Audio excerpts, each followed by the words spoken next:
In a shocking turn of events that defied the crowd's expectations of anger, cold threats, or a violent outburst, Nova's reaction was entirely different, as she let out a long, deep sigh that carried not just frustration, but exhaustion, as if she was tired of all the nonsense, and she didn't even try to hide it. Yes, she was angry, furious in fact. His words had stung more than she'd ever admit, especially the way he dismissed her so easily, calling her a woman as if she were some stranger, no trace of respect left.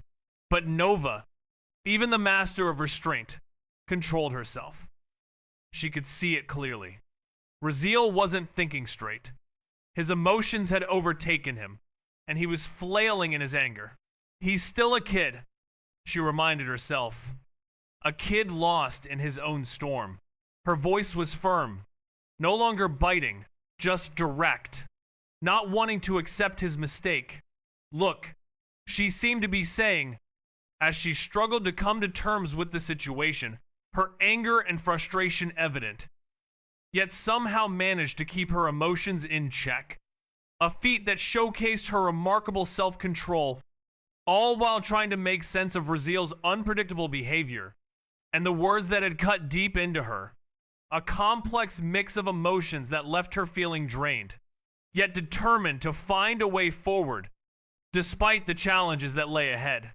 Her sigh, a testament to the turmoil that brewed within her, a deep-seated exhaustion that threatened to consume her, yet she pressed on, fueled by a determination to rise above the chaos that surrounded her. She took a bold step forward, her eyes locked steadfastly on him, as she declared, "You don't need to go through with all this ridiculous planning for your own death or embarrassment. Whatever it is you think you're doing, stop."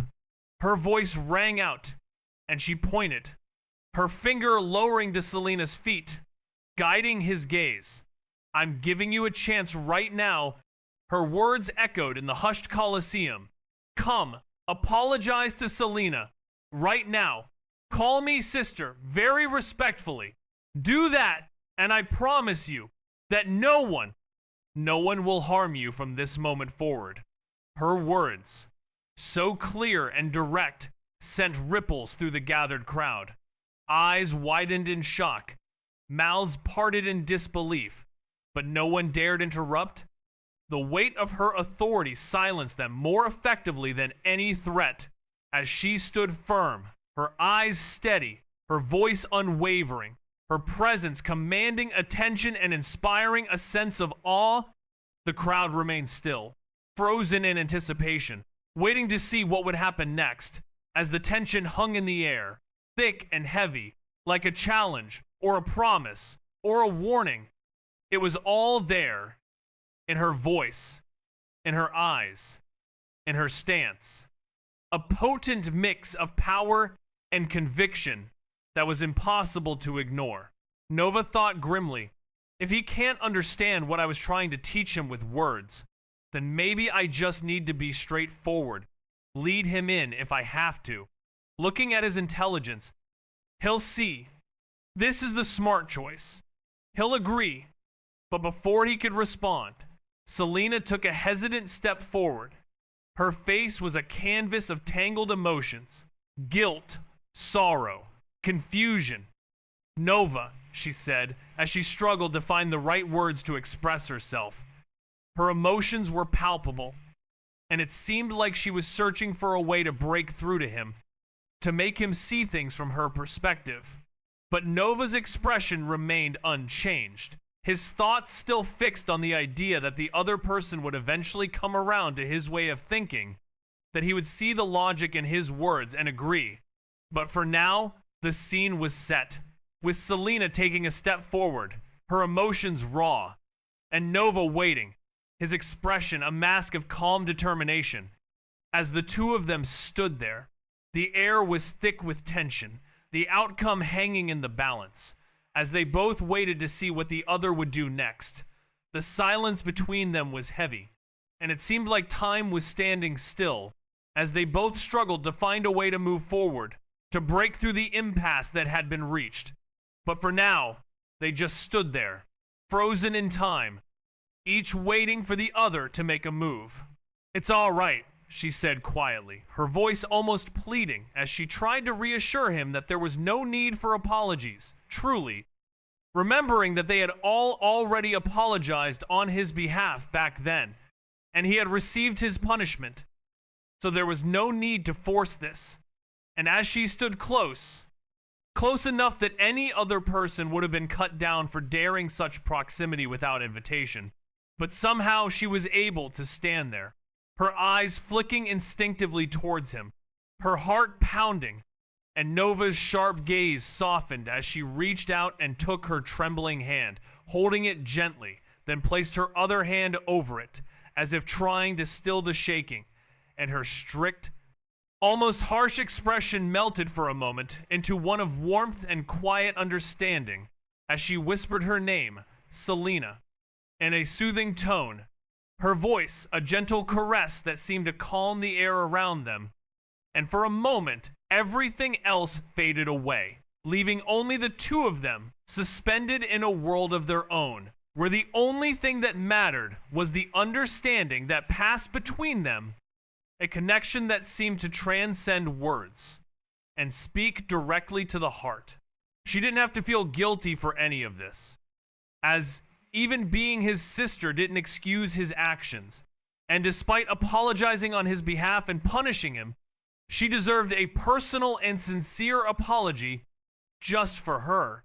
And his voice wavered slightly, not with weakness, but with the emotion she struggled to keep buried beneath her cold exterior, as she wondered if she was being selfish, trying to still hold on to hope for him, to still accept him after everything. Maybe he wouldn't be able to change, but as his elder sister, it was her duty to give him at least one last chance, and she squeezed the other person's hand gently, asking them to please understand that, in a heartfelt and emotional plea, as she tried to come to terms with the situation and find a way to move forward, while still being true to her own feelings and sense of responsibility towards her brother. Selena's hands trembled wildly in Nova's grasp, her body betraying the storm inside her, as she struggled to find the words to express herself. But they got stuck, lodged behind the weight of everything she'd endured, and she thought about how far she had come, wondering what good it would do to say anything now. Maybe if only she had done things differently. But she stopped herself, realizing it was too late for if-onlys. So she closed her eyes, forcing herself to stand silently, letting Nova's steady presence ground her. And Nova, feeling the violent tremor in the girl's hands, had his heart ache at the reminder, thinking that this girl was still the same as she was that day, still carrying the same emotional scars, and he could sense the turmoil raging within her as he held her hands, trying to offer what comfort he could, his presence a constant in the midst of her emotional upheaval. And Selena, feeling his steady grip, let herself be supported by him, drawing strength from his calm and quiet demeanor. As she stood there, trying to composing herself, her eyes closed, her body tense, but gradually, ever so slightly, beginning to relax, as Nova's presence helped to soothe her frazzled nerves and calm the storm that had been raging inside her for so long. The trauma never left him, and as the scene unfolded, a silent observer watched with an intensity that was palpable, his dark and unreadable eyes flicking between two individuals, his gaze fixed on them with an unblinking stare, as one of them waited with bated breath for the inevitable moment when the other's fragile pride and battered ego would finally succumb to the overwhelming weight of survival, a struggle that was all too familiar, a desperate attempt to cling to the last shreds of dignity in the face of humiliation and hate, a feeling that was deeply understood. And it was known that when death loomed large, even the proudest of hearts would consider bowing their head in defeat. And so it was only a matter of time before an agreement would be reached. And in the midst of this tense standoff, a voice echoed in the silence, a calm yet urgent whisper that seemed to reverberate through every fiber of being, a voice that urged and prompted, its tone sharper than usual, as if fearful that this chance might somehow slip away, and so the voice echoed once more, its words hanging in the air like a challenge. To agree, to acquiesce, to surrender to the inevitable, before the opportunity was lost forever. The voice whispered its final warning, to agree, before the other party changed their mind. The system offered a stern warning, urging caution and emphasizing the significance of the upcoming opportunity, stating, "Don't mess this up. You'll get the perfect chance to develop your power, and you can lay low under the safety. It's a golden opportunity." The system acknowledged that it would be hard, given everything that had been done, but advised against being idiotic, emphasizing that they're not a heroic system, and that the path of a villain must be walked. Doing what a villain must, sometimes being shameless, is acceptable, and pride debts can be paid late. The system laid out its reasoning in full, though deep down, it knew the individual didn't really need the reminder. Being clever, too clever to throw this chance away. But still, the system felt compelled to drive the point home. It felt the need to say it, just in case. But instead, a low whistle cut through the quiet arena, a sharp sound that seemed to hang in the air as he ran his fingers through his long hair, a crazy grin spreading across his face, the grin of someone who had nothing left to lose.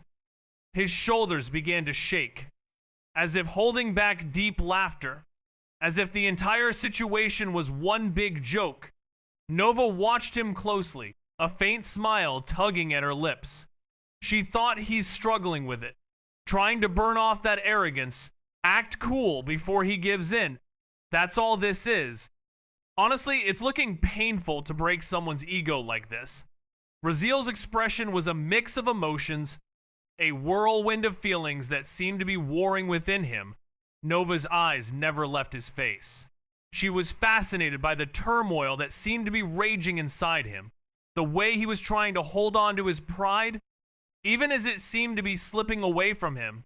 It was almost as if he was aware of the fact that he was losing, that he was on the verge of being broken, and yet he refused to give in, refused to acknowledge the truth, that he was no longer in control, that Nova had the upper hand, and it was this realization that seemed to be tearing him apart. The struggle to maintain his composure, to keep his ego intact, was a palpable thing.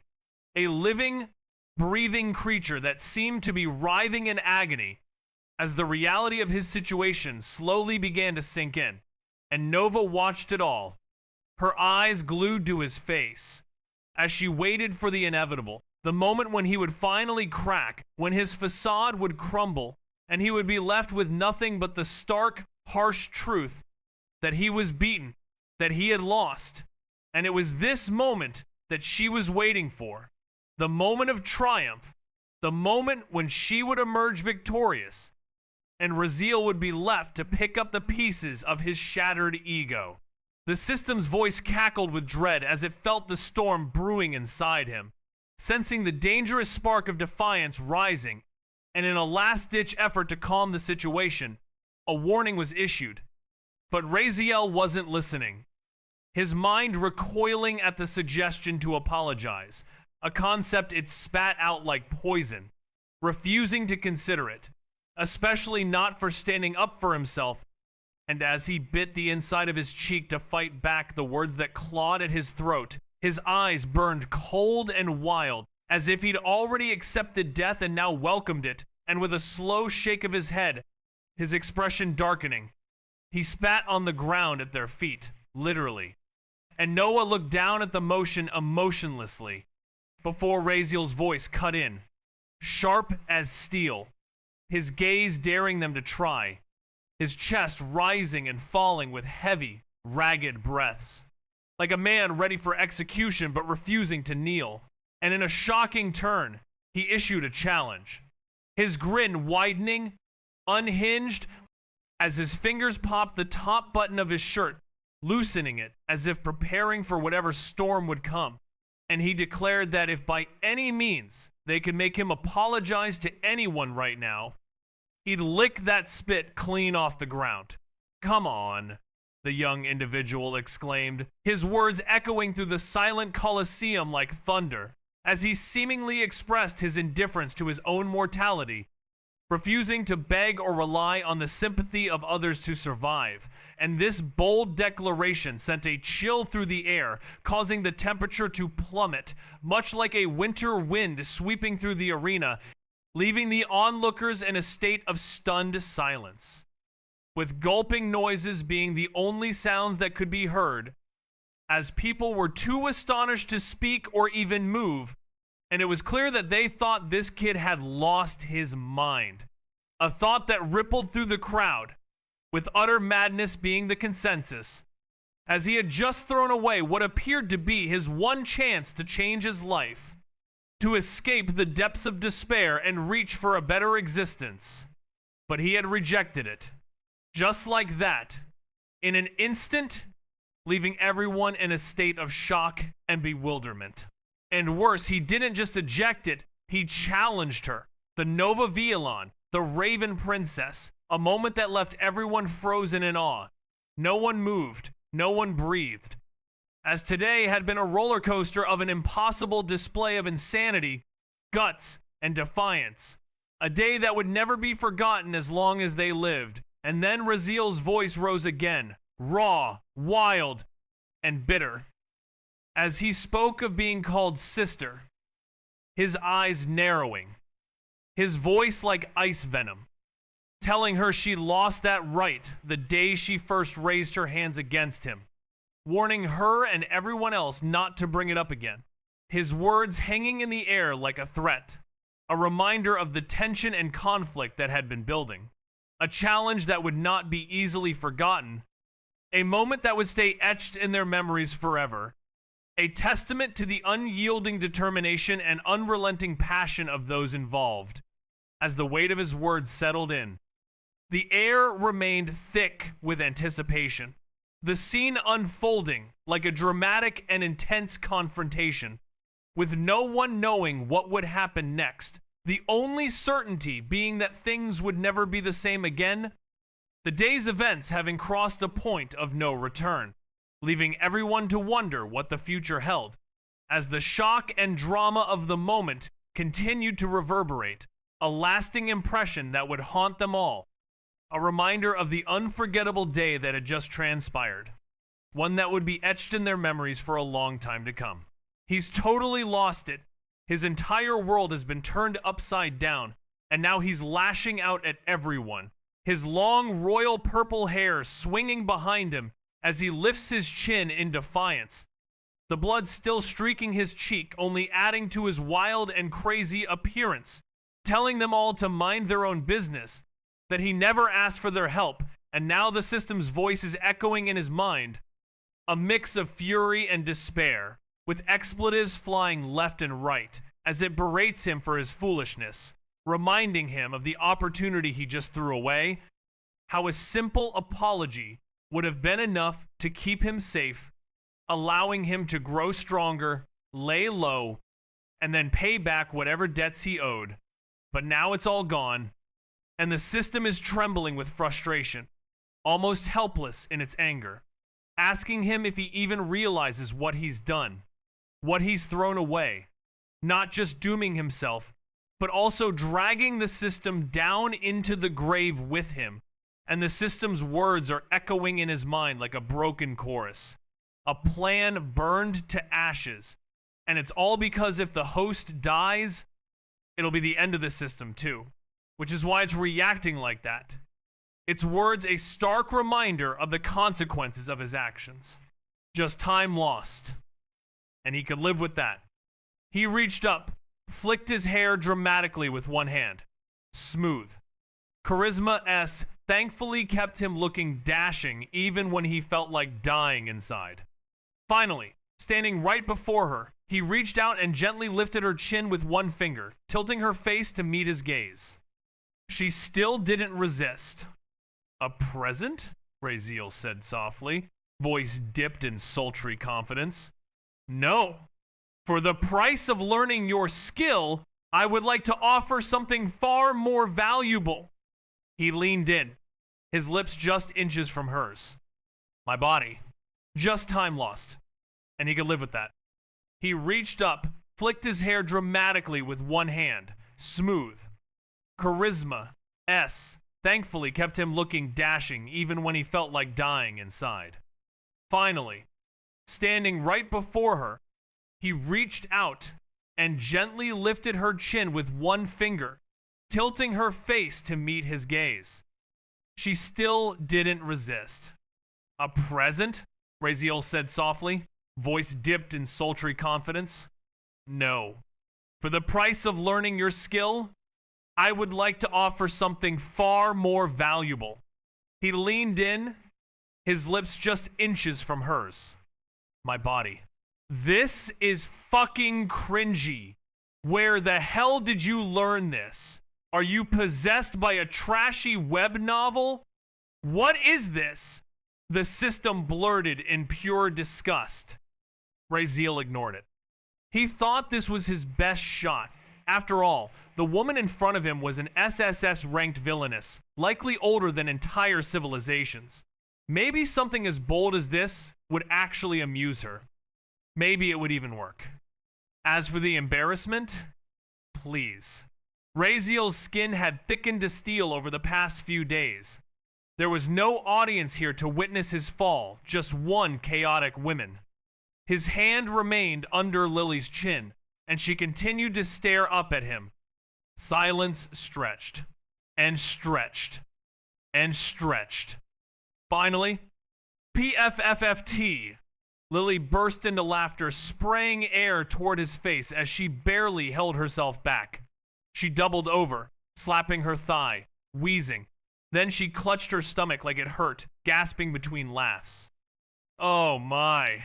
Ha ha ha ha, she howled. Ha ha pay with your body? What are you, some desperate drama queen from a third-rate novel? Oh my god. Raziel's soul left his body in that moment. He stood there frozen like a statue, fingers still awkwardly in the air where her chin had once been. His brain stopped functioning. His breath caught in his chest. Now you realize how cringe that was, huh? The system muttered flatly. Lily was on the ground now, literally rolling around in the dirt, tears forming in her eyes as she kicked her feet. Oh, no, no, no. Ha ha, you're too much. That was the best thing I've heard in centuries. Who does that? You thought I'd go all blushy like some schoolgirl? Oh my god. Raziel was still frozen, still dead inside. She looked up at him while wiping her tears, grinning like a lunatic. Her laughter still echoed softly through the ruins, the kind that hit deep and refused to stop. You're either stupid or absolutely insane. Either way, I love it. Raziel blinked, unsure how to react. Love it? He repeated slowly, raising an eyebrow. Ahem, as in, you'll teach me? Her grin widened, becoming somehow even more wicked. Maybe, but only if you do one more thing. Raziel tilted his head, and what's that? His embarrassment from earlier? Gone. Burned to ash like a useless old scroll. He didn't care anymore. If shame could be set on fire, his was already incinerated and blown away with the wind. It was just some little sacrifice. Right? Lily leaned in close, her breath teasing his cheek. Her voice dropped to a syrupy, sensual whisper that felt far more dangerous than anything she had done so far. Call me. Mommy. Raziel's soul nearly left his body. What? What? He gasped, stumbling back a full step like he'd been struck by a divine-grade lightning bolt. The air around him cracked with the silent scream of his pride being shattered. Just like protagonist in that Korean drama. Sigh. It's all right, host. I know you won't be able to do it. How could you? Don't worry, I won't remember this moment. I promise. Let's just leave this place. Clearly, this sacrifice is too much. The system's voice rang in his head with the perfect mix of sarcasm and teasing, sounding like it was holding back laughter. You're the kind of guy who'd rather die than apologize. And this is leagues beyond that. Raziel stood frozen, his mind reeling. He gulped as he stared at Lily, trying to erase her words from his brain, but they were etched there, permanent and taunting. Be quick now, Lily sang, spinning slightly on one heel. You've only got 8 seconds left. Say it, and I'll give you the skill you came for. She started whistling and inspecting her nails, looking utterly unconcerned, though her eyes gleamed with devilish mischief. Raziel remained like a statue. Not a muscle moved, not a thought formed that wasn't screaming. Let's go, host. Enough embarrassment for today, yes? The system whispered again, its smug tone lighting every fuse in Raziel's skull. How about 2 of my skills? Lily added, glancing back. 4 seconds left. His hands clenched. This is so dumb. This is just one word. Just one. 2 skills and it's over. He could pretend it never happened. Hell, it's better than fighting another 10 insect monsters until his bones break again. Right? Right? Raziel's lips trembled. He could feel the weight of every moment. And finally, Mommy. It was barely audible, more breath than sound, but it escaped his mouth. Lily's grin widened into a full, wicked smile. Good boy, she whispered, tiptoeing closer to ruffle his hair. Her fingers brushed lightly over his head, playful and triumphant. Raziel didn't move. His soul had left his body 10 seconds ago. His mind was a blank landscape, echoing with one phrase. Good boy. Is not no it's second. 2 minutes later, outside the system space. Congratulations, host.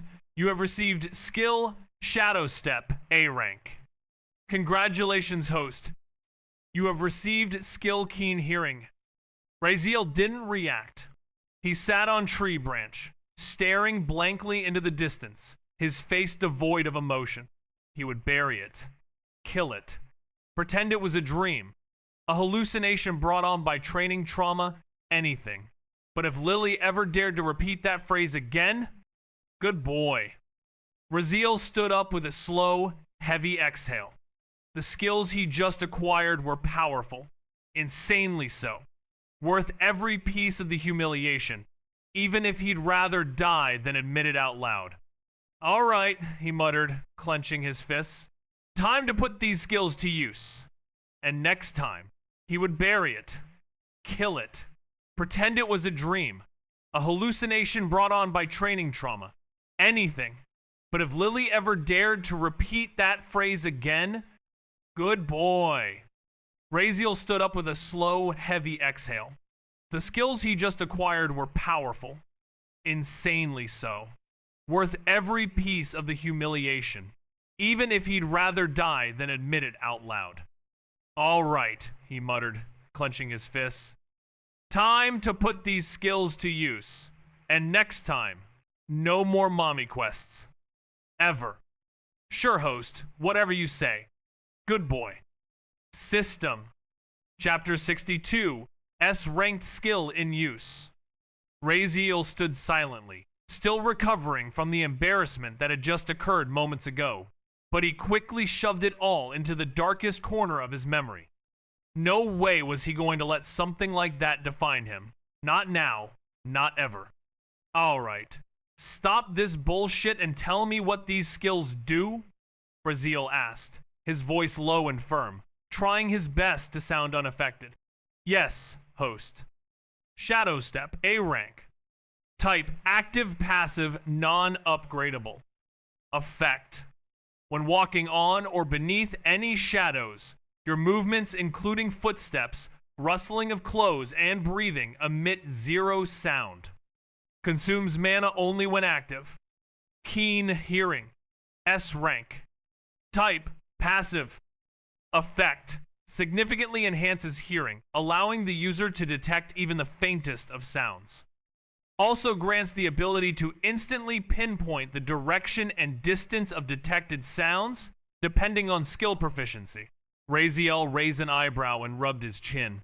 The first one. Shadow Step, huh? Isn't that a bit too much for an A rank? All it does is remove sound when I'm in shadows. That's it? Even my obsidian skeleton is S rank, and that thing's practically unbreakable. This feels overranked, like a little disrespectful even. Incorrect, host. This skill is not overranked. In fact, by system judgment standards, Shadow Step deserves at least a A rank due to its utility.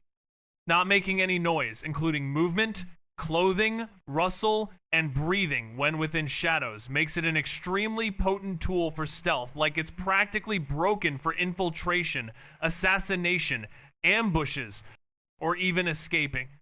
Unless your enemy has special sensory abilities, like mana detection, mental perception, or something equally rare, they won't even know you're there.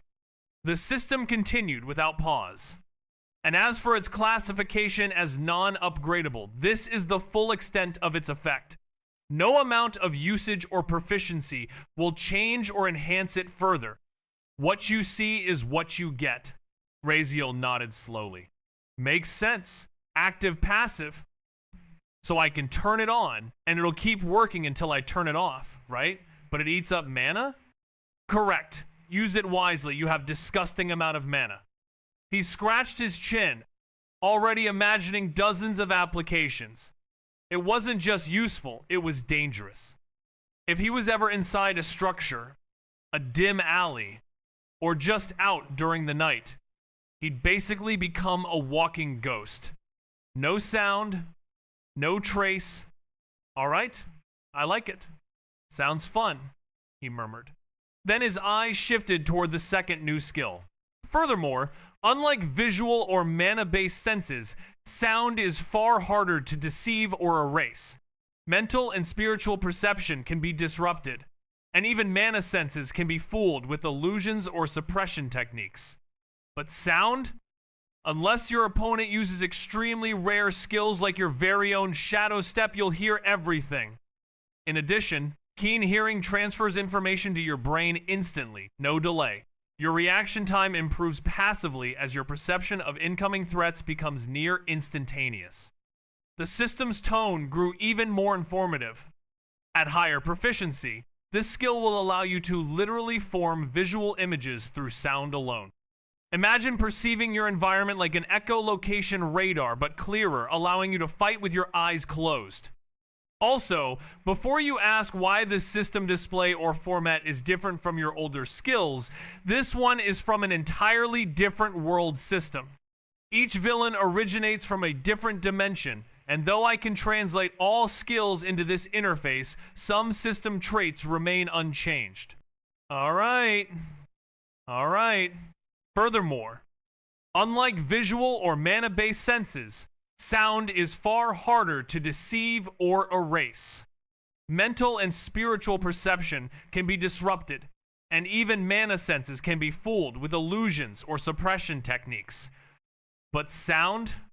Unless your opponent uses extremely rare skills, like your very own Shadow Step, you'll hear everything.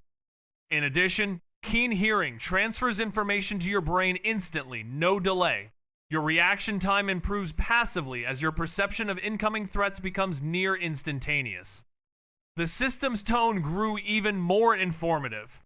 At higher proficiency, this skill will allow you to literally form visual images through sound alone. Imagine perceiving your environment like an echolocation radar, but clearer, allowing you to fight with your eyes closed. Also, before you ask why the system display or format is different from your older skills, this one is from an entirely different world system. Each villain originates from a different dimension. And though I can translate all skills into this interface, some system traits remain unchanged. Alright. Damn. Raziel nodded again, this time more seriously. As for skill growth, it has 4 tiers. Basic, Intermediate, Advanced, and Ultimate. You are currently at Basic. But good news, this skill grows with use and talent, and your natural talent makes progress, makes learning speed significantly faster. All right. That actually makes a lot more sense now. Raziel nodded, finally satisfied. Everything was falling into place. He could already think of dozens of ways to use these skills, even in combo. A soundless step and hearing everything within a wide radius. Assassin build unlocked. He sighed. Maybe those humiliating moments were worth it after all. Both of these were high tier and had tons of uses, not just in combat, but for survival and recon too. Alright, system. Enough talk. Time to test them out. Send me back to the training grounds. Let's see what I can really do now. Affirmative, host. Initiating transfer. Prepare yourself. Raziel smirked. I'm going to fuck those Mentises this time, he muttered. Are you prepared, host? Of course. Go on. Within seconds, he found himself standing once again under the giant leaf canopy of the oversized biome. The soft green glow of sunlight filtered through the thick, towering stalks, casting elongated shadows across the uneven ground. 10 green figures materialized before him in a ripple of light, each one identical to the mantises he'd fought and lost to before. This time, though, everything was different. Raziel's ears twitched slightly as his keen hearing S skill activated. The world around him shifted, not visually but perceptually. He could hear everything, not just louder but sharper, clearer. The way wind whispered through the giant grass, the rustle of distant it, even the subtle drag of his own clothes as they shifted with his breathing, every detail flooded into his awareness. Weirdly enough, it didn't overwhelm him. It should have. Any normal person would have been paralyzed by the sudden flood of hypersensitive input, but he didn't feel overwhelmed. In fact, it felt natural.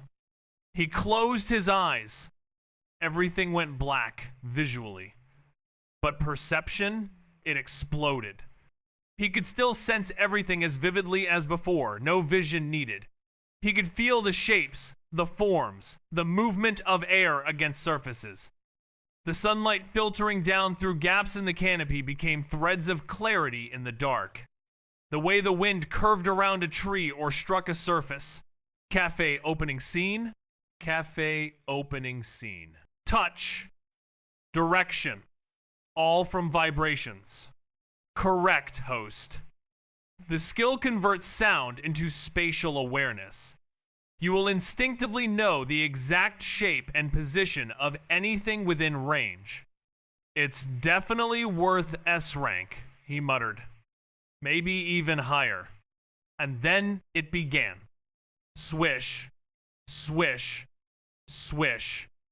And suddenly, Raziel crouched low without warning, narrowly dodging a deadly slash aimed straight for his head from the left. He didn't turn, didn't even slow down, forcing himself to move as if he hadn't heard it, refusing to let it reach him.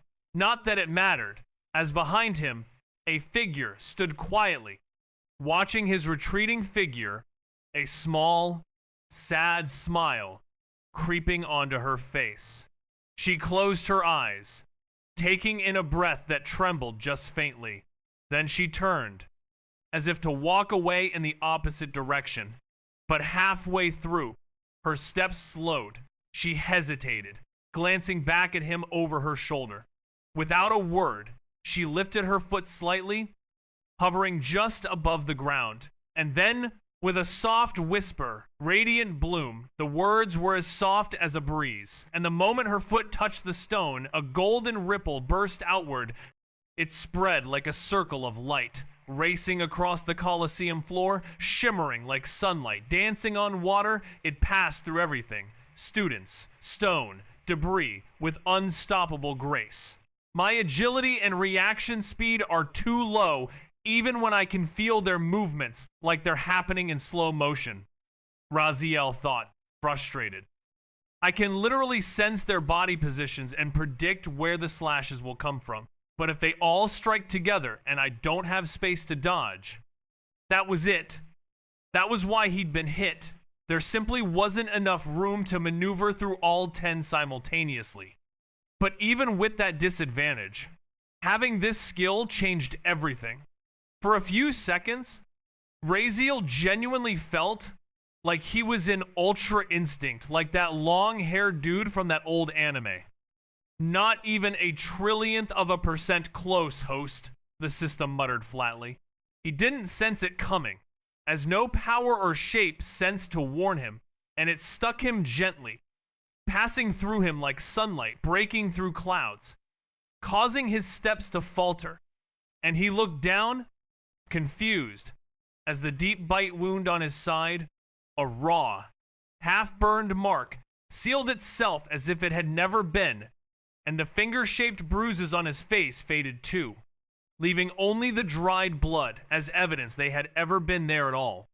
And Raziel stared for a moment, silent. Then, without so much as a glance back, he resumed walking. No word of thanks, no acknowledgement, just silence. He left unspoken, and Selena watched him go, her gaze lingering on his back as he disappeared among the crowd. And she thought silently, so you're not even going to turn around. Huh. The ache in her chest deepening as she stood there, frozen in a mix of emotions. Her eyes fixed on the spot where he had vanished. The silence between them, palpable, and the only sound being the faint hum of the crowd and the beating of her own heart as she struggled to come to terms with what had just happened and the feelings that swirled inside her. A complex web of emotions that seemed to have no clear beginning or end, and all she could do was stand there, lost in thought, as the world around her continued to move, unaware of the turmoil that churned within her. Doesn't seem so hard anymore, he muttered confidently. The injured Mentis shrieked with a high-pitched, insectoid screech, retreating instinctively. The remaining 9 hissed louder, their slashes growing wilder and faster, clearly furious. Raziel just kept moving, dodging like it was second nature now. His steps flowed like a dance, perfectly in tune with the rhythm of combat. 6 minutes later, Raziel stood tall, staring down at the twitching remains of the final Mentis. With a sharp slash, he severed its small head clean from its shoulders. Congratulations for killing 10 ranked F Mentis, host. Killing intent. F. 1. 10. 100. He wiped the green blood from his blade. System, show me my lesser healing progression, he asked calmly. E rank, lesser healing, 26, 1000. 26 times? Raziel blinked. That shouldn't have been the case. He quickly ran through the battle in his head. 10 direct hits from the first ambush, that much he could understand. But after that, he had clearly started countering, dodging, and even slicing back effectively. So why had he still taken damage 26 times? He exhaled sharply. It must have been those early injuries. They slowed my movement. Made the dodges a second too late, the counters half a beat off. Still, if this had been the real world, without infinite stamina and healing, he might have collapsed from fatigue alone. Even so, it was an immense improvement. After all, it had taken him 10 minutes just to beat one of these monsters last time. Now, he had just wiped out all 10 by himself in under 6 minutes. Back then, he hadn't even killed a single one before dying. The only reason he survived long enough was his indestructible obsidian skeleton. But now, it wasn't the skeleton that saved him, it was him. Congratulations for clearing second wave. Third wave is coming. Host, prepare. Suddenly, golden light wrapped around Raziel's body, his wounds vanished, replaced with fresh skin. Even his bloodied clothes were gone, replaced by new ones, crisp and clean. He blinked, still adjusting, when the system's voice echoed again. Then he saw it. His face paled slightly. From the very spot where the first Menteses had spawned, 100 green lights suddenly flared into existence. 10 by 10. An army of 100 Menteses stood before him, lined up like a deadly battalion. He muttered, sweat forming on his brow. Wave 3. 100x F-rank Mentis initiated. System, how much time do I have before the Academy morning starts again? Raziel asked, his gaze still fixed on the army of Menteses before him. Is greater than. There are still 6 hours left before it begins.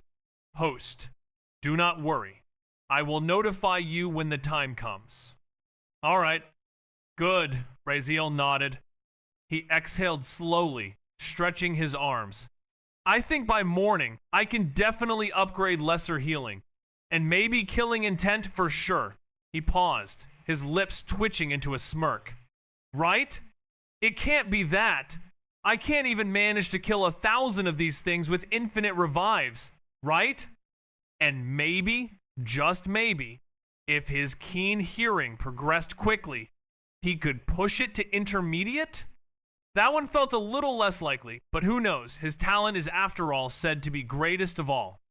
Anything can happen, he muttered to himself, eyes narrowing with renewed fire. He had to get stronger. No, he must. Because tomorrow was his first day at the academy. The beginning of what he already knew would be hell. And whether it was tomorrow or the day after, he had some people to deal with, some lessons to teach. Not that he could even touch those people right now. But soon. If not today, then tomorrow. If not tomorrow, then the day after that. One step at a time. The thing he was most excited about? The killing intent skill. The system had told him every time it ranked up, it would unlock a new effect. That was enough to keep him going, even through death after death. Let's see, he muttered with a dangerous grin. He cracked his neck, stretched his arms once again, and steadied his breathing. System, he said, stepping forward, ready to dive into the massacre. Let's start this up. Chapter 63, To the Academy. Morning sunlight filtered through the leaves as Raziel stretched his arms and jumped down from the tall tree he had made his temporary bed for the night. A relaxed grin stretched across his face, his soaked hair clinging to his forehead, still dripping from a recent rinse. He had just taken a short swim in a nearby river. Why? Because, well, he was homeless. Yeah. Not that he was complaining. The cold water had jolted his senses awake, and after everything he endured last night, it felt refreshing. And why was he jumping out of a tree? Because that's where he just finished his breakfast. Healthy living, healthy killing, he muttered with a smirk, munching on the last bite of an apple. His breakfast? A bunch of crisp, half-ripe apples he'd collected. It wasn't much, but enough to fill his stomach and fuel his next step.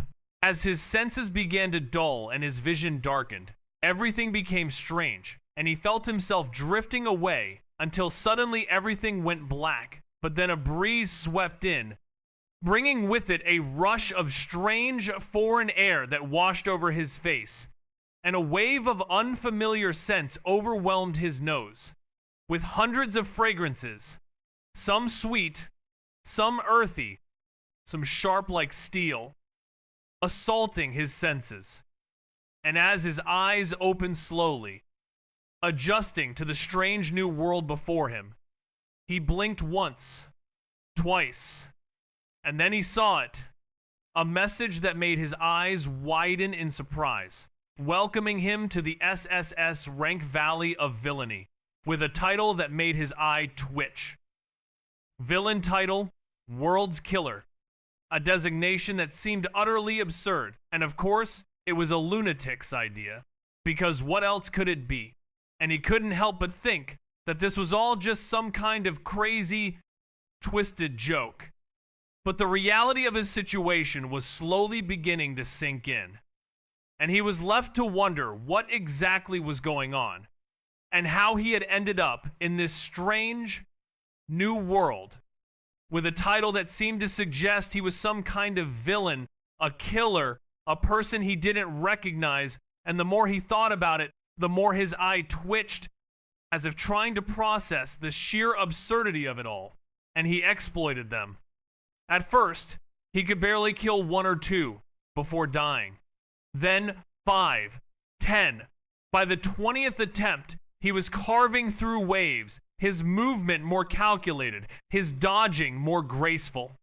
His perception skill was sharpening too, thanks to that relentless pressure.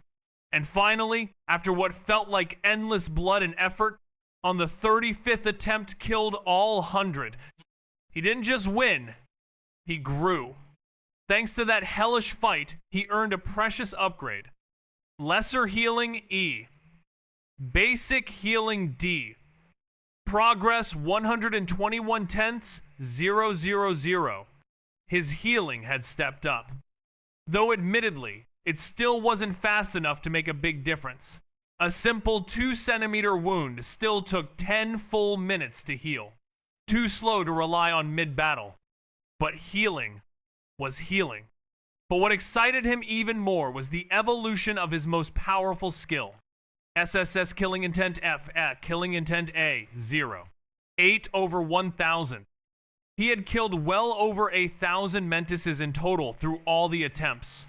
But now that his skill ranked up, each kill granted drastically less progress points per kill had dropped to 1/10. The system explained. He had to kill E-ranked monsters now to progress faster. Still, he wasn't complaining. Because he unlocked a new effect. Killing body. Physical stats increase as more you kill.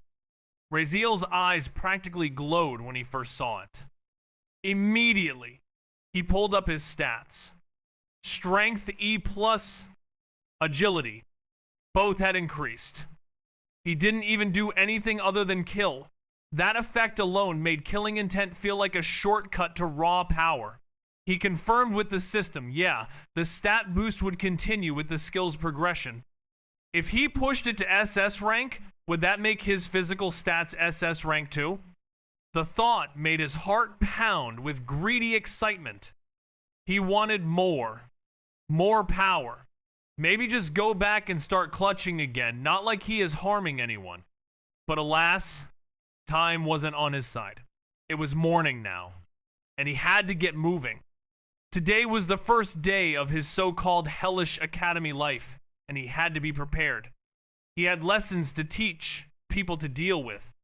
He sighed, tossing away the apple core. Time to stop thinking about stats and start acting like a normal student who is villain. As he walked in the academy's direction, he glanced down at himself. Black, polished shoes. A fresh black and white suit that looked expensive enough to make a noble second guess. His hair was tied loosely, and his eyes had a calmness like some noble protagonist. A good-looking villain. And yes, he was also wearing a new black underwear. He paused, grimacing slightly as one image returned. That woman. He still didn't know what she was doing with his old underwear. He had tried not to think about it, but it always came crawling back to his brain. What the hell could she possibly be doing with his old underwear? He shivered slightly, pushing the thought away. Some things were better left unknown. He shook the thought away. After several minutes of walking, Raziel found himself entering a bustling roadway. Stalls lined both sides of the street, colorful fabrics fluttering in the wind, vendors shouting to attract customers, and the air heavy with the aroma of roasted meat and spiced fruits. Carriages of all kinds rolled along the main street, but they weren't the regular wooden ones pulled by normal horses. These were majestic beasts, larger than any average horse, their powerful bodies steaming with mana. Flames danced along the back of their necks where hairs should be, creating an awe-inspiring scene. Most carriages were crafted from extravagant materials glistening with gold, platinum, encrusted gems, and stones he couldn't even name. Only nobles and high-ranking citizens could afford the permits required to ride such luxurious transport through this part of the capital. It was a clear marker of wealth and status. After all now, Raziel had stepped foot inside this very city, the beating heart of the strongest and richest empire in the entire world. He walked silently, his presence immediately attracting attention. His clothes were distinct, of course, not crafted from nobleware nor any of fashion going on in this world, at least. People glanced at him, brows raised, some with curiosity, most with thinly veiled disdain. Their whispers trailed after him like fog. But Raziel paid them no mind. But then, something caught his eye. He stopped. In front of him stood a massive stone wall, one of many that lined the city's walkways, but that wasn't what made him halt. His eyes narrowed. It was his face, on a wanted-style poster. He leaned in and read the words written below it. Empire Notice. This disgusting, ugly-looking pig has been granted the honor of a duel against Arion Drakenveer. To all civilians and citizens, refrain from harming him at least for 1 week injury. Do not inflict extreme damage. Signed by Saintess Celine Luminous and Duke Drakenveer. Raziel went silent. Well, all right then, he muttered under his breath. He turned his head slowly, only to see more posters plastered along every wall, every pole, every stall. Ugly. Yeah, that didn't sit well with him. Honestly, he felt more disgusted reading it than the people likely felt looking at him. Part of him wanted to barge into the office of whoever wrote this and beat the shit out of them, but he held himself back for now.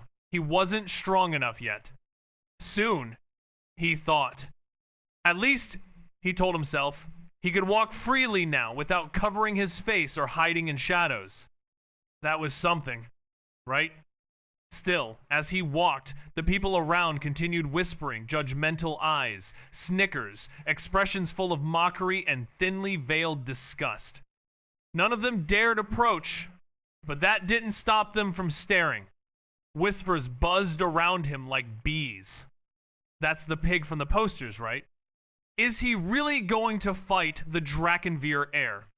What bad day's empire has came? A rapist is walking so openly in imperial capital now.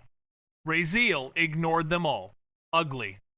Yeah, that didn't sit well with him. Honestly, he felt more disgusted reading it than the people likely felt looking at him. Part of him wanted to barge into the office of whoever wrote this and beat the shit out of them, but he held himself back for now. He wasn't strong enough yet. Soon, he thought. At least, he told himself, he could walk freely now without covering his face or hiding in shadows. That was something, right? Still, as he walked, the people around continued whispering judgmental eyes, snickers, expressions full of mockery and thinly veiled disgust. None of them dared approach, but that didn't stop them from staring. Whispers buzzed around him like bees. That's the pig from the posters, right? Is he really going to fight the Drakenveer heir? What bad day's empire has came a rapist is walking so openly in imperial capital now. Raziel ignored them all. His eyes were kind, the kindest Raziel had seen in a long, long time.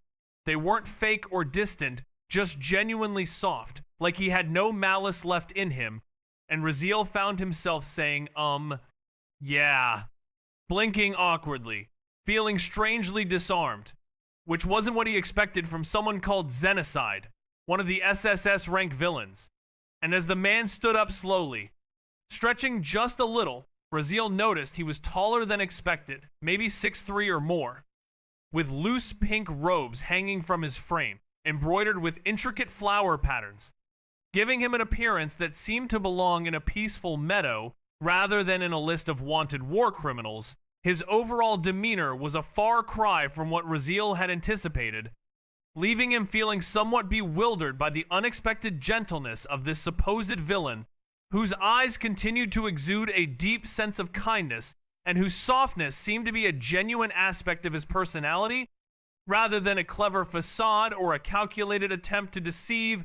And as Raziel continued to behold this unusual sight, he couldn't help but feel a sense of wonder at the disconnect between the man's appearance and his notorious reputation, as the image of a peaceful meadow dweller and a feared war criminal struggled to coexist in his mind, sparking a deep curiosity about the true nature of this enigmatic figure and the events that had led him to become one of the most wanted individuals. Despite his remarkably gentle demeanor, which seemed to be a profound contrast to the malevolent deeds he was accused of committing, and Raziel's fascination with this unusual character only grew stronger. As he endeavored to reconcile the discrepancy between the man's kind eyes and his fearsome reputation, searching for a glimpse of the truth behind the mystifying persona of Xenocide, the SSS rank villain who now stood before him, exuding an aura of serenity that seemed to belie the gravity of his alleged crimes. Their average strength equals or exceeds that of city lords in outskirt lands. Raziel nodded to himself. Yeah, this was Arkenvale Academy, the most prestigious, dangerous, and resource-filled school in the entire empire. Nah, world. He lifted his gaze. At the top of the gate, inscribed in flowing silver-white letters, were the words, Arkenvale Academy. Simple and elegant. He took a deep breath. Well, whatever. Not here to sightsee, he muttered. And with that, he adjusted his cuffs, rolled his shoulders, and stepped forward. Just as Raziel stepped forward, his gaze landed on the figure standing directly in front of the gates. Dorn. The warden, of course, it had to be him, the very person assigned to check the names of students before letting them in. Raziel's steps slowed slightly. What shitty luck, he muttered under his breath, eyes narrowing. Chapter 64. Call Me Daddy. Raziel sighed, but didn't stop. He stepped forward, heading toward the small side entrance where 3 guards stood posted on either side and in front of a narrow open door embedded within the enormous academy gate. It was like a gate within a gate, only about 10 feet tall, meant for one person to walk through at a time. Just beyond them, he spotted Dorn standing at the final checkpoint. A student was already in front of him, likely finishing the admission verification process. Raziel watched as Dorn pressed a small emblem-like card to the student's forehead, which glowed a faint blue before he was waved through. As the student cleared the gate, Dorn shouted, "All right, next!" Simple enough. Raziel didn't even bother slowing down. There was no need.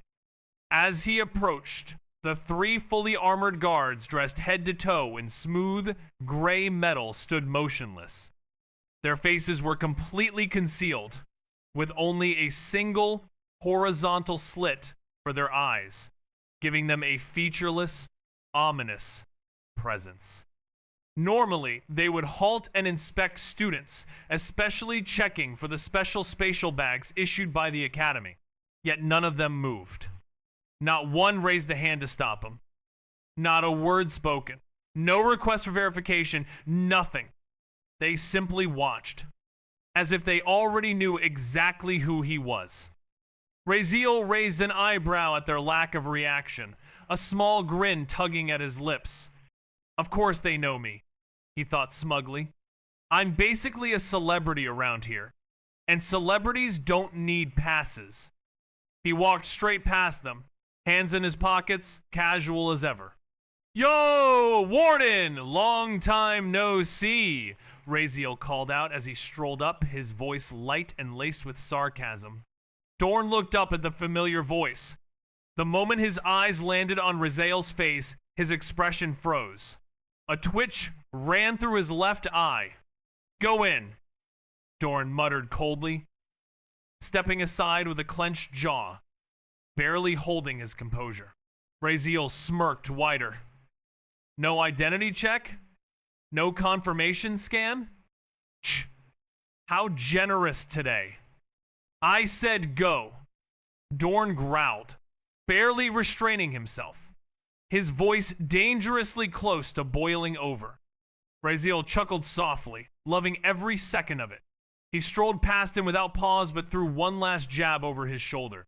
I remember someone once said they'd never let me even step outside the academy gates, he said, his grin turning sharp. And now? That same someone is opening the door for me. Funny how things change. You!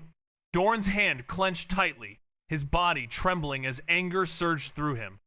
The emblem card in his grip suddenly cracked, shattered from the force of his fury. Don't fly too high, kid. You'd be in pieces if not for orders from above. Dorn's voice was low but seething, like boiling oil forced to stay still. His whole body trembled with restrained fury. Veins popped across his thick neck and forehead, his eyes bloodshot with rage. His fists were clenched so tight, they looked ready to shatter into bone. When had he, the Warden of Archonvale, ever been humiliated like this? And by a fucking nobody? No less? Some brat with too much mouth and no sense of his own weight?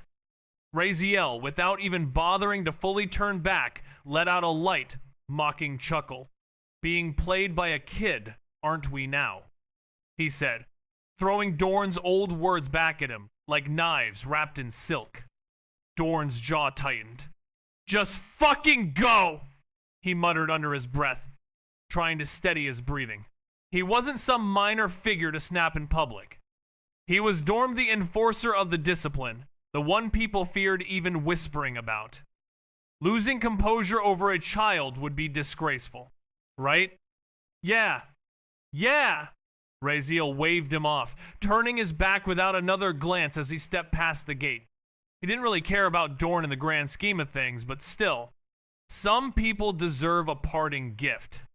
What a coward, Raziel called out, loud enough for the words to echo. Scared of kid. And as if on cue, boom. A sharp crack rang out behind him like a small explosion. Metal groaned. Dust stirred. Something had been crushed or broken. But Raziel didn't care. Didn't look back. A satisfied smile slowly spread across his face as he whistled casually, straightening the lapel of his polished black and white suit like nothing had happened. His steps didn't stop or change. It was like he hadn't just poured oil over a volcano. Raziel looked around and marveled at the scenery inside the academy.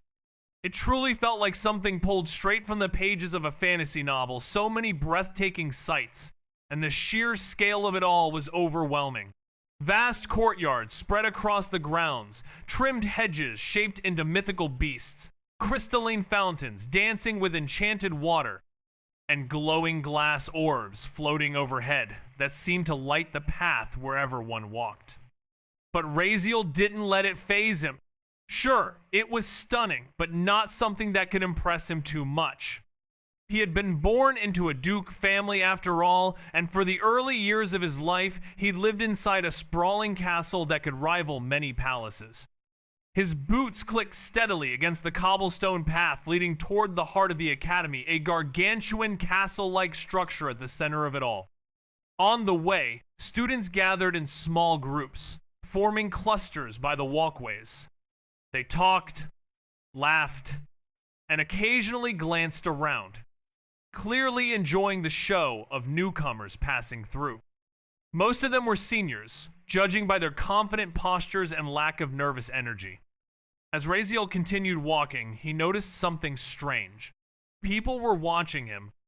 Well, that wasn't strange in itself. Of course, people looked at him.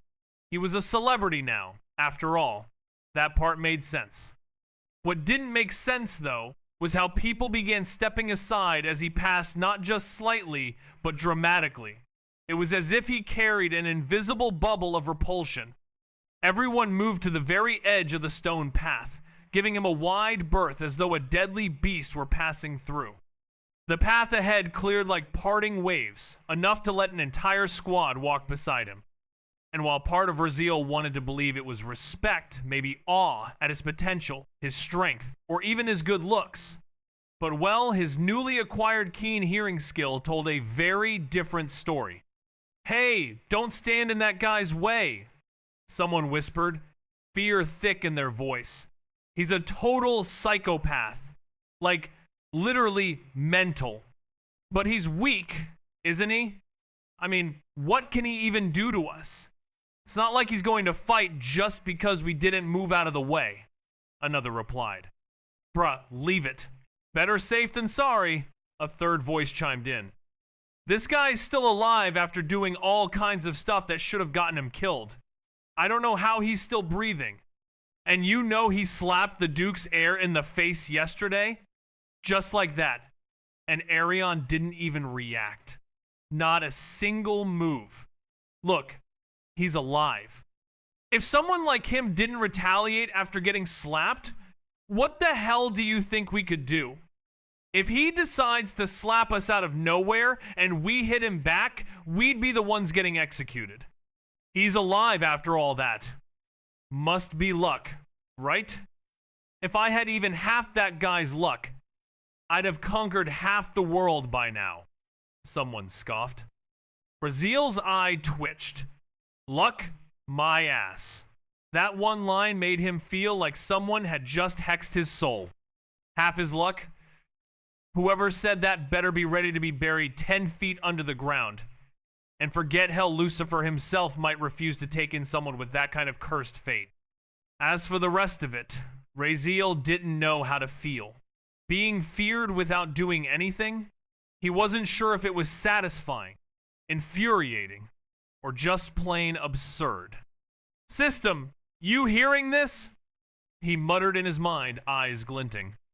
"I've managed to make every single one of them scared without even showing 1% of my power yesterday. Am I a good villain now? Fear? Bruh, no.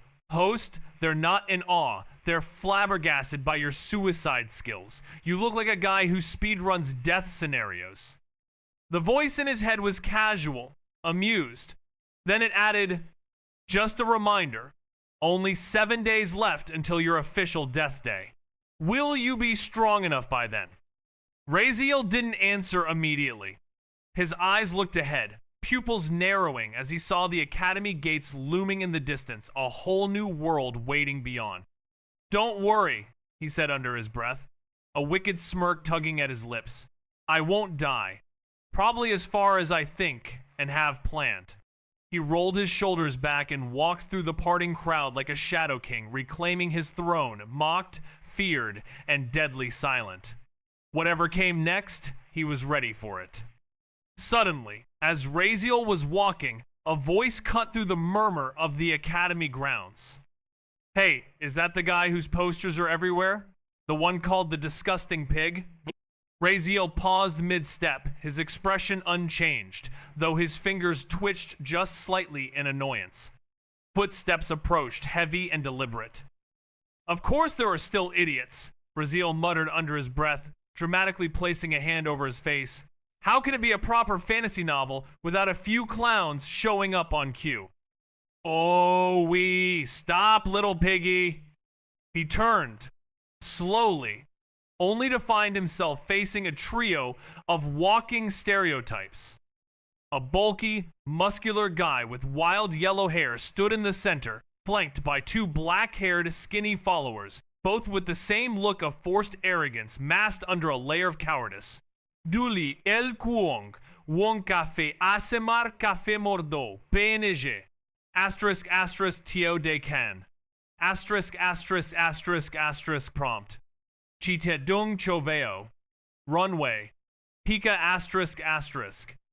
Asterisk asterisk 1. Soft Cafe intro and prepare cup asterisk asterisk 18-20 seconds. Asterisk romantic soft cafe aesthetic 16 to 9. Asterisk warm morning or golden afternoon light through window. Soft rosy tint. Dried flowers on table. Asterisk asterisk shot. A 5 seconds. Asterisk asterisk establishing shot of a cozy cafe corner with soft sunlight. Slow pan. Asterisk asterisk shot B 5 seconds. Asterisk, asterisk. Place a transparent latte glass on a wooden table with lace coaster. Soft times, tap asterisk. Asterisk, asterisk, shot C. 4-5 seconds. Asterisk, asterisk, add. 2-3 ice cubes gently. ASMR clink. Asterisk, asterisk, shot D. 4-5 seconds. Asterisk, asterisk. Brief macro of condensation forming on glass. Asterisk, asterisk 2.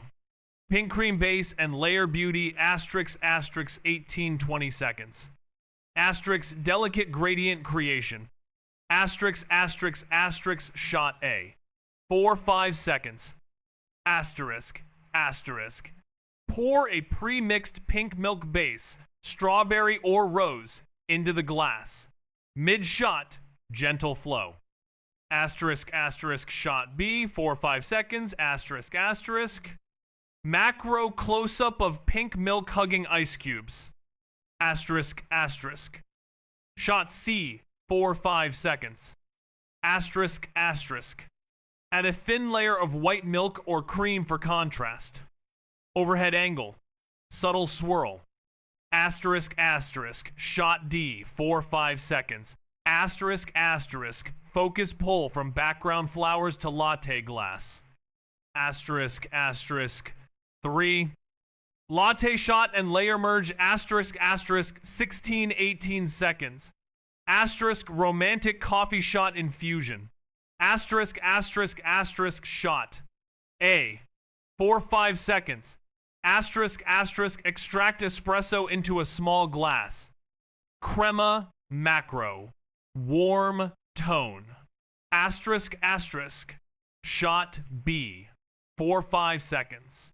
Asterisk, asterisk. Pour espresso gently down the side of the glass for a layered pink-brown gradient. Cinematic slow-mo 0.7x. Asterisk, asterisk. Shot C. 4-5 seconds. Asterisk, asterisk. Gentle stir once for marbling effect. Close-up swirl patterns. Asterisk, asterisk 4. Cream. Rose topping and details. Asterisk, asterisk. 18-20 seconds. Asterisk. Elegant and poetic detail work. Asterisk, asterisk, asterisk. Shot A, 4-5 seconds. Asterisk, asterisk. Add soft whipped cream on top. Subtle ASMR. Asterisk, asterisk. Shot B, 4-5 seconds. Asterisk, asterisk. Sprinkle tiny edible dried rose petals. Macro shot falling petals. Asterisk, asterisk, shot C, 4-5 seconds. Asterisk, asterisk, add a thin pink wafer stick or heart-shaped decoration. Aesthetic placement. Asterisk, asterisk. Shot D, 4-5 seconds. Asterisk, asterisk. Macro dream bokeh shot with soft pink flare. Asterisk, asterisk 5. Romantic sip and outro, asterisk, asterisk 16. 18 seconds, asterisk, gentle emotional closure. Asterisk, asterisk, asterisk, shot A. 4-5 seconds. Asterisk, asterisk. Slide glass toward viewer on a lace mat near window. Elegant movement. Asterisk, asterisk, shot B, 4-5 seconds. Asterisk, asterisk, soft hand, pick up shot lifting latte as if sharing a special moment. Faint glass chime. Asterisk, asterisk, shot C, 4-5 seconds. Asterisk, asterisk, soft piano or ambience. On-screen text. Asterisk, asterisk, pink cream latte, a sip of warmth and love. Asterisk, asterisk. Fade out warm. Oh, is that so? I've heard of that too. But wasn't the limit that he just can't be fatally harmed? Doesn't mean he can't take a few bruises, right? He chuckled. He turned to Raziel again. Look, I'm not scared of you. Others might be, but not me. I am Camille. I stand for my ideals. I fear no one, not some pig in a suit, not even the academy itself. The moment those words were spoken, it was as if the entire area held its breath. Conversations halted. Students who had been walking stopped mid-stride. Those who had been seated turned to look. All eyes were on them. Raziel's lips twitched upward into a crooked, amused smile. This guy really doesn't get it, he muttered to himself. Guess we're doing this. And with that, the air itself grew heavy as a storm of tension surged through the academy grounds. Host, you're gonna get embarrassed here. Getting beaten on the first day of the academy? That's embarrassing. Let's not try this. You're not at his level. How about some other day? The system spoke in a soft, almost pleading tone, like a worried older brother trying to keep his hot-headed sibling from charging into a lion's den. But Raziel just blinked, confused. Who said I'm going to fight him? Wait, what? But didn't you just say you're gonna... Wait, no. Don't tell me you're going to call him Daddy? The system suddenly panicked, as if its entire digital existence had been shattered in one sentence. Damn, host. Never in my dreams. First that mommy, and now this? Did you actually like being called good boy that much? Sk. Tisk. Host, never could I have expected this path from you. Just shut the fuck up. Raziel snarled mentally, grinding his teeth. Seriously, what kind of system did he end up with? Who said someone needs to be touched to be beaten? He thought, a devilish grin curling at the edge of his lips. See and learn, system. Watch how I wreck this fool without even laying a finger on him. Call him daddy? The word. That's way too fucking far. Chapter 65. Ex-fiancé. Raziel sighed inwardly, shaking his head. When? Swish. He suddenly shifted his body to the side, just in time as a punch flew toward his face. Oh? You can react to that? Camille scratched the back of his head, pulling back the fist he'd just thrown. His expression flickered with mild surprise. From what he could sense, this kid doesn't even have thread of mana or aura. Is his reaction really that fast, Camille wondered? Just by physical movement alone? He had thrown a clumsy punch, not even reinforced by mana or aura, but still, it wasn't something a first year could dodge. Especially not someone like Raziel, a kid with known defects and almost no foundation. I almost got embarrassed just now, Raziel muttered to himself, exhaling quietly. He had predicted the punch, sure, but reacting to it?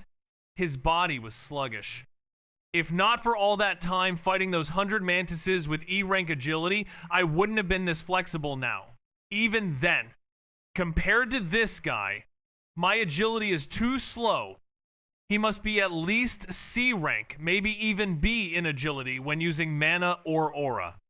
And even without those, his base body alone must be at D rank, at minimum probably the result of years of training with aura, which naturally strengthens the body over time. Damn, did he really just attack him? He's called the crazy yellow chimpanzee of the academy, but even champagne aren't usually this dumb. Whispers rippled through the gathered students, forming a wide circle as they watched the scene unfold with growing enjoyment. Guess I won't be lazy anymore, Camille muttered, rotating his shoulder with a slow swing. So fast, Raziel whispered as his hearing picked up the shift in wind pressure, the sign of an incoming attack. He tried to dodge to the right immediately.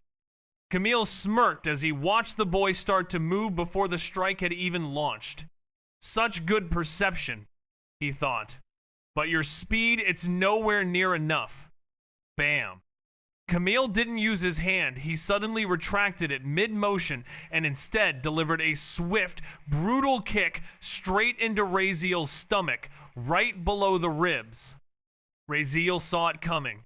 He knew it was coming. And still he couldn't react fast enough. The kick connected cleanly. His body flew through the air, launched nearly 6 feet up, but he managed to stabilize mid-air and land on his feet right beside the outer edge of the crowd. The surrounding students instinctively stepped back the moment he landed. Raziel stood straight. expressionless, even little sighing, as if he hadn't just taken a solid kick to the gut. Calmly, silently, he began dusting off his suit jacket where the impact had landed. Camille's face twitched violently. Was this kid mocking him? I was just playing with you, but since you clearly don't understand. He cracked his knuckles, stepping forward slowly, his eyes sharpening with aggression. Hey, this is getting exciting. Just as Camille stepped closer. Stop. Raziel raised a hand calmly. Huh? What? Give me 2 seconds, Raziel said casually, turning away from Camille, ignoring the fight entirely, and walked toward a group of senior students standing nearby. Confused murmurs rippled through the watching crowd. Even Camille's expression warped into pure bafflement. What the hell? 2 seconds in the middle of a fight? Does he think this is cricket? That everyone's gonna pause because he asked nicely? But the strange thing was, the conversation delves into the realm of concepts, categorizing them into lower or mid-tier examples, such as Pub Fuchu Adsfi, which, despite its various uses, can be controlled, healed from, or extinguished, implying a level of reversibility and control, and swordsmanship. A martial path that, although effective, is bound to a physical medium like weapons, highlighting its limitations. As the discussion progresses, it transitions into higher concepts, and ultimately, the supreme concepts, like the one that was just obtained, with killing being deemed supreme because death is an irreversible act that cannot be undone, a notion that weighed heavily on the listener, who began nodding slowly as the weight of the words sank in, his expression becoming more thoughtful, prompting him to murmur in response. A light, he murmured. I get the logic now. Keep going, indicating his desire to further understand the intricacies of these concepts and their implications. Camille stood there, watching, and so did the crowd. Raziel didn't care. He walked over to the trio of upperclassmen, who raised their brows but didn't move. What do you want? One of them asked, folding his arms as he stared at Raziel. There were 3 of them, clearly seniors. Probably not nobodies either. 100 elemental cores, Raziel said without emotion, to break that guy's bones. He casually pulled out a spatial pouch from inside his suit and began fishing out shimmering elemental cores, grade D. The front guy blinked, almost confused. Huh? Why should we... No, wait, 100? Are you serious? 100 D grade elemental cores. Just to beat up one crazy kid? He glanced at his companions, confusion on his face. After all, that kind of currency was equivalent to 1,000 gold coins. Definitely worth it. Here. Raziel handed 100 cores to the front man, then gave 50 each to the other 2. Help your friend. They took the cores instinctively. All right. The first guy smirked, sliding the cores into his own spatial bag. What a generous deal. And it's not like fighting's banned. Just don't kill anyone. Without another word, the 3 seniors started walking straight toward Camille. From behind, Raziel heard his voice. Hey guys, what are you? Now that's sorted, he muttered to himself, adjusting his suit like a businessman wrapping up a meeting. Behind him, screams rang out. Sorry, dude, business is business, one of the seniors said. Then came the screams. Camille's voice echoed behind him, shouting, cursing, and eventually even crying out as fists met flesh. Students around Raziel parted again, giving him a wide, reverent path as he walked out. Was that your idea of taking care of him without touching? The system's voice echoed in his mind, clearly disappointed. You had me hoping for something brilliant, not bribing mercenaries. Money is also a superpower, Raziel shrugged.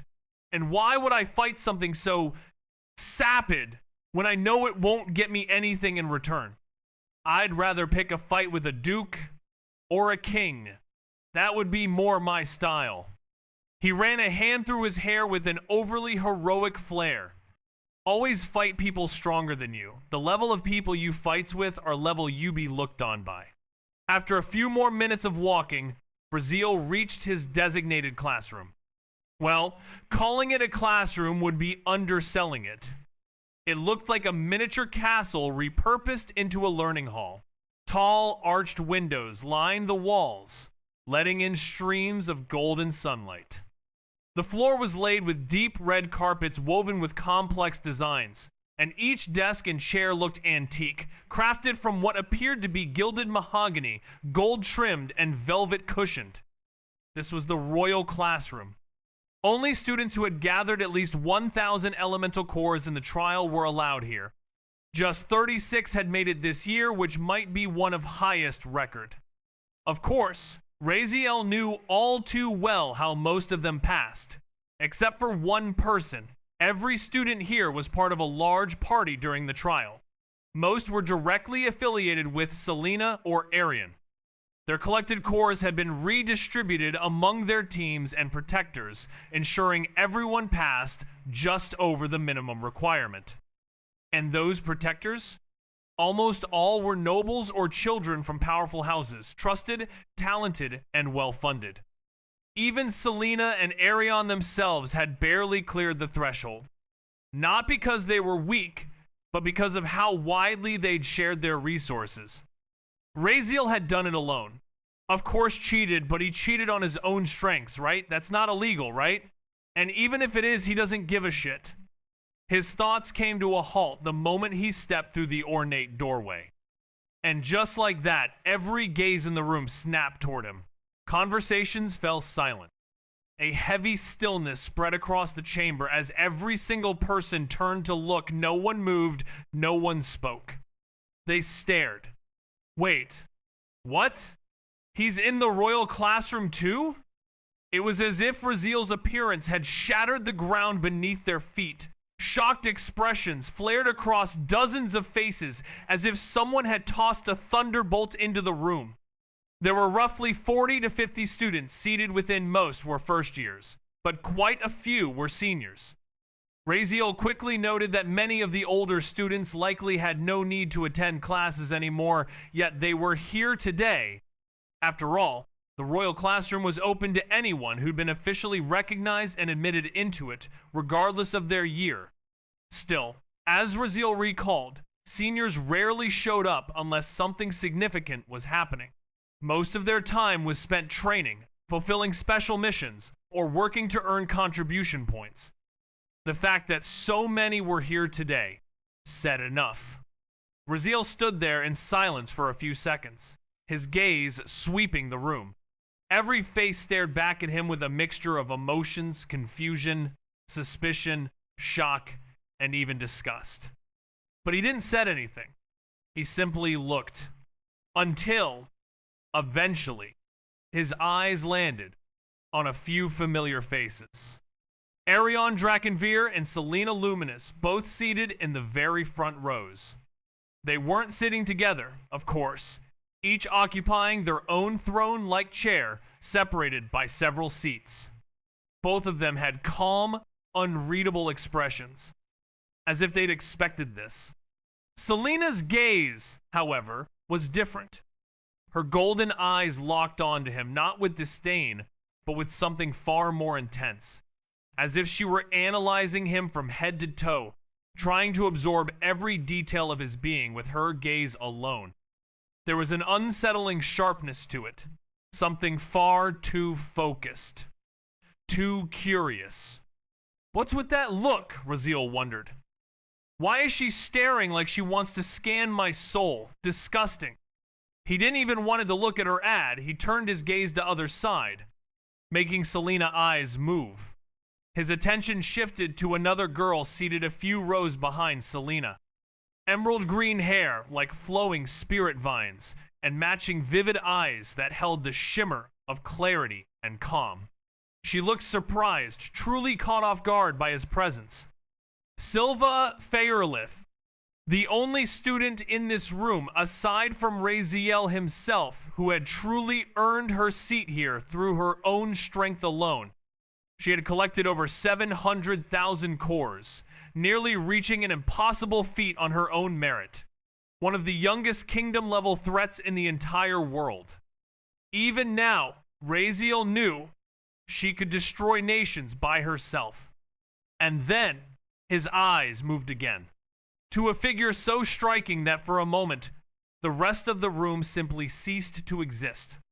Even among the two goddesses seated here, Selena with her divine golden glow and Silva Fairlith with her ethereal emerald grace, this woman outshone them. Not because of jewels or presence, but because of something else. Something mote possible to define, a stillness or maybe a pressure. Platinum white hair cascaded in gentle waves over her shoulders, shimmering faintly beneath the golden light that poured in from the tall academy windows. Her eyes, those same platinum irises, seemed to gleam like untouched ice, sharp and distant, focused entirely on nothing. And yet somehow, on him, sitting silently at the very first seat, closest to the professor's platform, just some steps away from him. And just with that entire mood shattered, he put hand on his mouth as almost wanted to puke. His ex-fiancée. Chapter 66. Future Concerns. She stared directly into his eyes. Expressionless, cold. There wasn't even a flicker of emotion on her face. Not a twitch in her brows or a shift in her gaze. Her icy demeanor felt like a wall, immovable, distant. Raziel looked at her, disappointment clouding his eyes. For a moment, he searched for something in her expression, regret, confusion, even little shame of what she had once done, but found nothing. Just a frozen, hollow indifference. And that hurt him actually, even if he refused to admit it. But instead of reacting, he simply looked away, as if he no longer cared. He wondered if it was possible to bring back flowers, and his mind began to wander to other extraordinary things, like magical plants, rare herbs, and ancient saplings that had been alive for 1,000 years. His heart started to beat faster as he thought about alchemy materials, magical ores, refined metals, and treasures only found in hidden realms or mythological beast territories. And he couldn't help but think that if such things existed, they might also exist in this place. And then suddenly, a realization hit him like a freight train. He thought about someone who could grow flowers like a celestial garden. And what if there were villains with other professions? Like blacksmiths, alchemists, potion masters, spirit beast tamers, and even cooks. And his thoughts were filled with the endless possibilities of what could exist in this world, and the idea that there could be people with extraordinary abilities and skills, just like the one who could bring back flowers, was a truly overwhelming concept, and he couldn't help but feel a sense of excitement and trepidation at the thought of what other secrets this world might hold, and the potential dangers that might lurk in the shadows. As his mind continued to racing with the endless possibilities, he couldn't shake the feeling that there was so much more to this world than he could have ever imagined. Did he actually collect 1,000 cores? Who helped him? The murmurs began. Whispers. Questions. Suspicion rising like heat from a boiling pot. Raziel heard it all. His sharp senses didn't miss a word, but he didn't flinch or show any flicker of emotion. He walked like a man whose ears were deaf and heart feels no emotions. One foot after another, calm, collected, uncaring. Like, who the fuck cares? He thought in his head. Hey, a voice called out clear, calm, feminine, even laced with ever so present authority deep within. Celestia. The girl with platinum hair. The girl sitting in the first seat, the very picture of nobility and grace. Did he actually collect 1,000 cores? Who helped him? The murmurs began. Whispers, questions, suspicion rising like heat from a boiling pot. Raziel heard it all. His sharp senses didn't miss a word, but he didn't flinch or show any flicker of emotion. He walked like a man whose ears were deaf and heart feels no emotions. One foot after another. Calm, collected, uncaring. Like, who the fuck cares? He thought in his head. Hey! A voice called out clear, calm, feminine, even laced with ever so present authority deep within. Celestia. The girl with platinum hair. The girl sitting in the first seat, the very picture of nobility and grace. Even the senior students who usually kept their heads down and minds on their own business jerked upright, their lazy eyes narrowing. Did he just ignore her? Did he just ignore the Imperial Princess? Someone whispered with trembling lips, their voice barely audible. But before the sentence could fully leave their mouth, the student sitting behind him slapped a hand over their face, hissing through clenched teeth. "Are you trying to die, you idiot?" All breathing halted. No one moved. No one dared. The atmosphere felt like the edge of a sword, stretched tight and ready to snap. Every gaze was fixed on Celestia, waiting, bracing, terrified of what would come next. Only one sound echoed through the tension, Raziel's footsteps, steady and indifferent, moving toward the back of the classroom. He sat down on the very last seat. Silence lingered. All eyes kept shifting between Celestia and Raziel. Everyone waited. Even Arion, Silva, and especially Selena were frozen tense, unmoving. Selena's hand was already twitching, ready to jump in if even the slightest ripple of danger appeared. But what came next was nothing like what they expected. Celestia didn't react with anger. She didn't even acknowledge it. She just rested her elbow casually on the desk, her chin propped up gently by her fist. Her eyes gazed ahead, blank and bored, like she hadn't even noticed what just happened.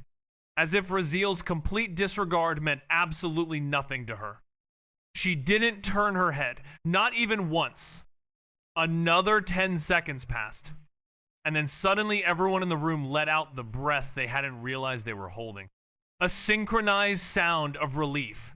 Some students even wiped sweat from their foreheads, heartbeats pounding like drums in their chests.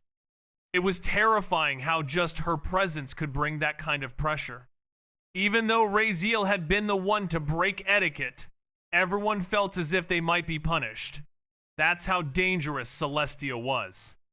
If there was anyone in the academy who could bend or break the rules, it was her. And she hadn't done anything.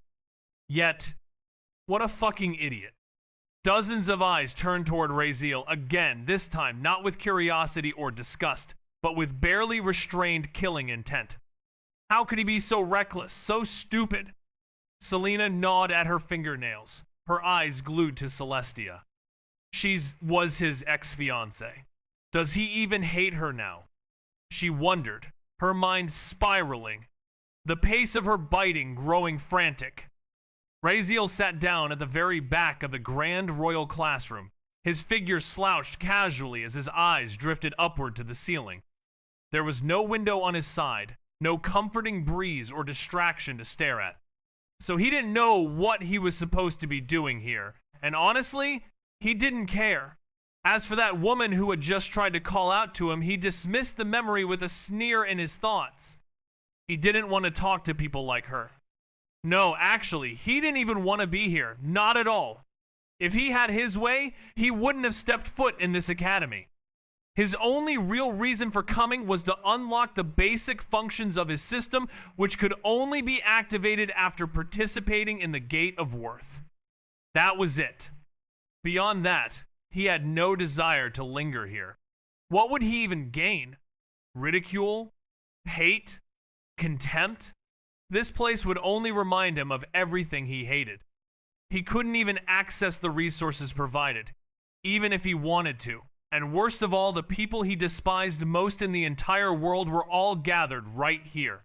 So why was he still here? Because things had spiraled. Because choices once made had chained him into this mess. because simply taking part in the trial had revealed his identity. And that revelation set everything else in motion. His mere presence had become a problem to the world around him.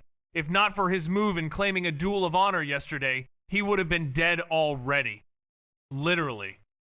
That duel was his shield. The moment he claimed it, all open attempts on his life had to be postponed. The Academy and the Empire recognized it. No one could try to kill him until the duel was settled. Not even the ones whose blood boiled at the very sight of him. So he would stay. At least until then. After the duel, if he won, the Holy Promise would grant him protection. It was in suffering. Why is it feared? Because it's nearly undetectable. No alchemical skill, no medical art, no divine sense can recognize it as poison. In most cases, it doesn't even register as poison at all. It hides in the victim's body, silent and cruel. And when it activates, it unleashes hell. Paralyzing pain. Agony that makes warriors collapse. It drains a person's strength, breaking them down to the point they can't even lift a weapon. In some cases, it causes complete body failure for 3 entire months. And because it cannot be identified, it cannot be treated. There is no antidote, no shortcut. The victim has no choice but to wait it out, helpless. That was the true weapon. It was in suffering. Why is it feared? Because it's nearly undetectable. No alchemical skill, no medical art, no divine sense can recognize it as poison. In most cases, it doesn't even register as poison at all. It hides in the victim's body, silent and cruel. And when it activates, it unleashes hell. Paralyzing pain. Agony that makes warriors collapse. It drains a person's strength, breaking them down to the point they can't even lift a weapon. In some cases, it causes complete body failure for 3 entire months. And because it cannot be identified, it cannot be treated. There is no antidote, no shortcut. The victim has no choice but to wait it out, helpless. That was the true weapon. Raziel's plan wasn't to defeat Arion in combat. It was to ensure Arion couldn't even appear. Because the dragon heart was now part of Arion's body. The moment it resonated with him, the venom would activate. And then, Arion would be bedridden if not completely paralyzed. And by the rules, if a challenger fails to show up for the duel of honor, the other party wins automatically. All is planned. Yes, Arion was from a powerful Duke family. Yes, he had terrifying strength and backing. But that was the brilliance of Raziel's scheme. Even if they realized something was wrong, they wouldn't be able to do anything. The venom was hidden too well. Buried inside the royal bloodline, dragon heart. A sacred treasure. No one would dare investigate it. They would simply assume the discomfort Arion experienced was a side effect, his body adjusting to the new power source. Perfect. So if everything was prepared so flawlessly, why did Raziel still feel anxious? Because of one clause in the rules. If a person cannot attend their duel of honor due to sincere injury or emergency, they are allowed to send someone in their place, a substitute fighter. That substitute wouldn't claim any of the challenger's rewards or status, even winning the bet rewards other party had promised already, but the duel would still happen. A symbolic continuation of the honor of duel, and that was what unsettled Raziel. He had no idea who Arion would choose. It could be anyone, and knowing Arion, it would be someone strong, someone terrifying. He might win the duel by default, but he still had to survive the battle, and survival wasn't guaranteed. And if that substitute was stronger than him, then it wouldn't matter how clever the plan was. Raziel could die, right there, on that stage. He sighed quietly, leaning back in his chair. His fingers stopped tapping. His mind ran through every possibility, every scenario. The room around him buzzed with quiet tension, whispers, and side glances, but he was already far away, drifting deep into strategy and speculation. He didn't come here to learn. It's just that he had no other choice. Just as he was lost in thought, a familiar voice called out from the side, laced with casual warmth and a hint of mischief. "Hey friends, long time no see, huh? Looks like your numbers have grown quite a bit." Chapter 67, The Preserver. "Hey friends, long time no see, huh? Looks like your numbers have grown quite a bit." The familiar voice made Raziel jolt in his seat. Almost. He didn't let it show on his face, though. He clenched his jaw, kept his mouth shut tight, and forced himself to stay still. He refused to let what happened last time happen again. The mere memory of it made his chest tighten, how his mouth had spilled everything without control, like someone had torn the dam open. The truth domain of the gods, or whatever cursed thing Riven had used that day, Raziel wanted nothing to do with it. He turned his head slowly, warily, and of course, there he was. Riven stood beside his seat, leaning slightly, his face far too close for comfort, wearing that ever-gentle, ever-fake smile. His silver-white hair fell neatly around his sharp features, and his eyes sparkled with some kind of knowing amusement. He even raised an eyebrow at Raziel, as if to say, "You look well." Raziel narrowed his eyes. He hadn't even heard him approach. Not a single sound. No footsteps or even any heartbeat, even now. Nothing. Great, he thought bitterly. Not even that S-rank skill able to help. How the hell am I supposed to defend myself from something like this? Still, he said nothing. Not a word. He clamped his jaw shut, refusing to even twitch his lips.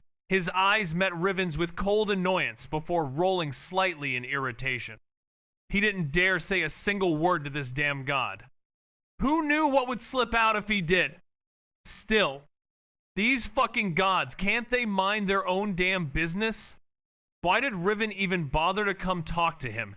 Hadn't he already said that Raziel was his enemy? So what the hell was with the, "Hey friend," and that stupid plastic smile? Raziel wanted to scream, to shove this hypocrisy right in his face, but instead, he just sighed inwardly, tightening his shoulders. "Oh ho? Not even a word this time?" Riven said with a chuckle, acting like he was somehow hurt by the silence. "Don't worry. I'm not going to pull any of that mind-messing stuff again. That last time, well, that was necessary." He even added it in a calm, clarifying tone, like he was some honest man trying to fix a misunderstanding. Raziel still didn't respond. Instead, he looked at Riven with narrowed eyes, then subtly gestured toward the rest of the class. Nearly every pair of eyes was now watching them. Raziel's gaze said it all. "Aren't you worried about what they'll think of you? Talking to me?" He wanted nothing more than to be as far from this god as possible. Who knew what he could do just by talking? Riven seemed to get the message. He smiled again, as if humored. "Yeah, you're right," he said, then turned around casually. As he did, he noticed the stares, the sharp glares, the judging eyes of the classroom. But he didn't care. Without a second thought, he walked off like he had never even spoken to Raziel in the first place. Raziel rolled his eyes again. Why the hell do people call this god the fool? It should be the dumbass or something that actually matches how clueless he pretends to be. Always playing dumb while knowing more than anyone else. Of course, Raziel already knew Riven would be in the royal classroom. He wasn't some low-born peasant reborn into hardship or orphan drama. Nah, he was a god. He picked the best template available, prince of a neighboring kingdom. Not some background nation either, but a political vessel directly under the Etherion Empire. A perfect background. Far enough not to be involved in Empire politics too much, yet close enough to hold influence. Even if that kingdom wasn't as wealthy or militarily powerful, it was still well respected. Still, Raziel admitted it was probably the best place for him to reincarnate noble status, freedom of movement, and minimal oversight. Just as Raziel finally let out a sigh of relief, thinking that the damned god had left him alone, a voice pierced directly into his mind. "You seem to have grown stronger, my friend." Raziel's eyes immediately narrowed, lips pressing into a tight line. Mental transmission. Riven had spoken directly into his thoughts. That bastard still wasn't done. Sighing slowly, Raziel glanced across the room. Sure enough, Riven had taken a seat just behind Arion, lounging casually with one arm draped over the backrest, his usual warm, infuriating smile playing on his lips. Raziel shook his head and chose to ignore it. The less interaction, the better. "Oh, I saw the poison in the dragon heart you gifted the chosen one. Quite the creative way to secure victory, I must say." Riven's voice echoed in Raziel's mind, calm, curious, and far too amused. Raziel almost jumped in his seat but managed to keep his face composed. He kept his mouth shut, refusing to give Riven the satisfaction of a reaction. That last time they'd spoken, Raziel had lost control. He hated how Riven could pry into him, dragging out truths without warning. Not like you're going to interfere with it, so why speak the obvious? Raziel thought back sharply. He still didn't understand how the god could maintain such a perfect mental link with him, but then again, he was a god. "Ah, not even surprised that I know? Here I was expecting you to be startled or anxious that I might reveal your plan. I suppose I must have had this conversation with a future you in one of your many timelines. You've lived far ahead, haven't you? You're getting to know me too well." Riven sounded amused, his voice tinged with curiosity. He always did enjoy speaking in riddles, playing in the gray space between what was known and what had yet to be known. "Think whatever you want. Just don't disturb me," Raziel shot back, turning his face away. He wasn't about to give Riven any more satisfaction than he already had. Of course. Though I did want to ask, how are you staying this calm? You know you won't be able to win in 7 days, right? I mean, you're smart enough to understand that. You could have found many ways to avoid the battle altogether. You must be the type to think ahead. With the power you hold, escaping or hiding should be easy. Why not run instead of resisting the inevitable? Raziel narrowed his eyes, and Raziel could see the flawed assumptions in his words. Riven had misunderstood something, of course the extent of Raziel's abilities. Maybe the thought Raziel had unlimited access to regression or time travel, that he could always run, always hide, always reset the board. But he couldn't. Yes, if he did have that ability, if he could rewind time endlessly and prepare for every attack before it came, then it would be easy to avoid every danger. That would be a game he could master. But that wasn't his reality. He had no such power.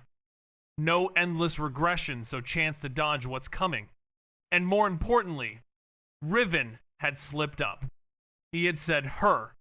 That meant the person he would face in 7 days was a woman, likely Arion's sister.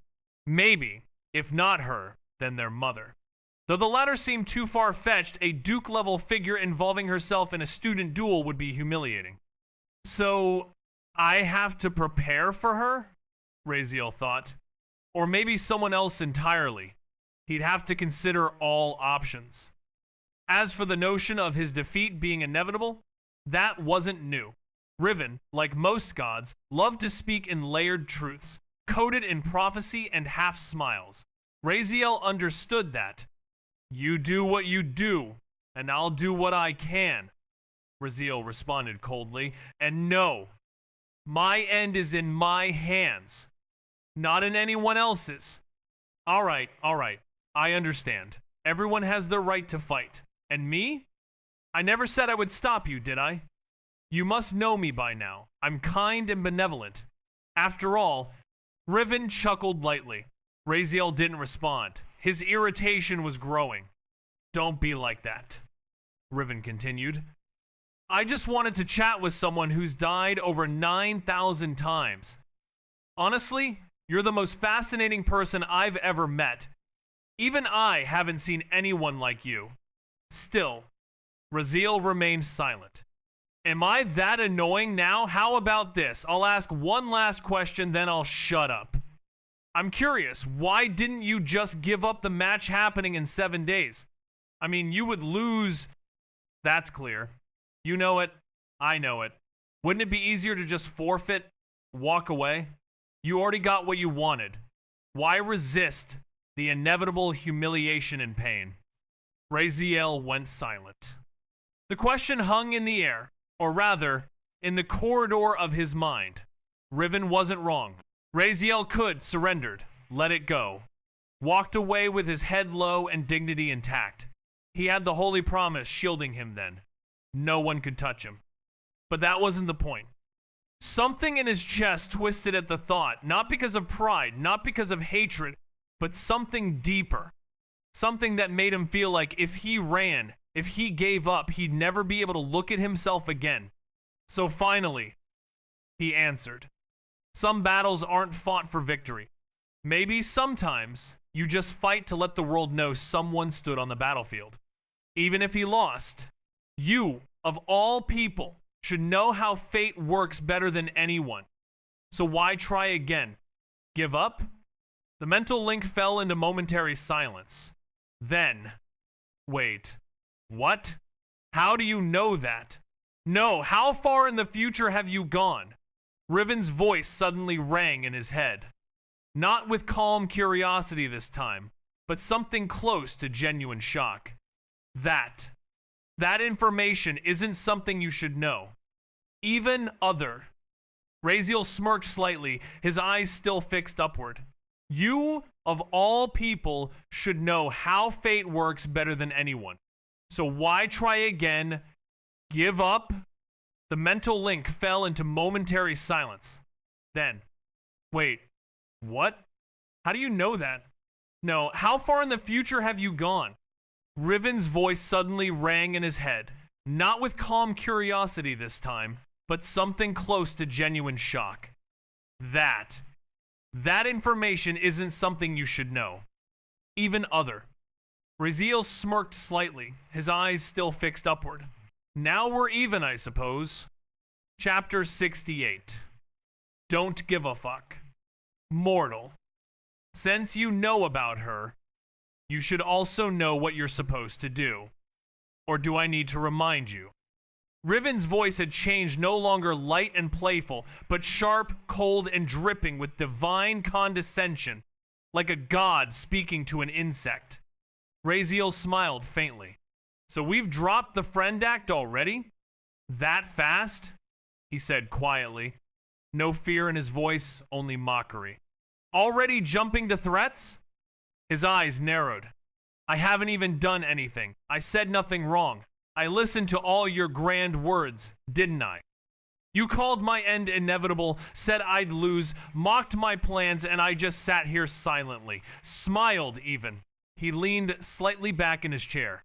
I just said the same thing about you and now you're angry, threatening me because I said something true? His lips curved into a mocking smirk. You know she's not yours. You know you'll never be together. That's the fate you refuse to accept. So why get upset when someone else says it? He shrugged. Don't try to joke if you can't take them. I can warn you because I can. I can threaten you because I can. I could erase you without even lifting a finger. If you were even close to strong enough, do you think I would waste time threatening you? Riven's voice rumbled through the link, cold, absolute, and divine. Raziel stiffened. The mental space between them trembled. His soul felt like it had been grazed by the tip of a divine blade. But even then, he didn't back down. Not outwardly. Whatever you want, Raziel muttered. I have no interest in her.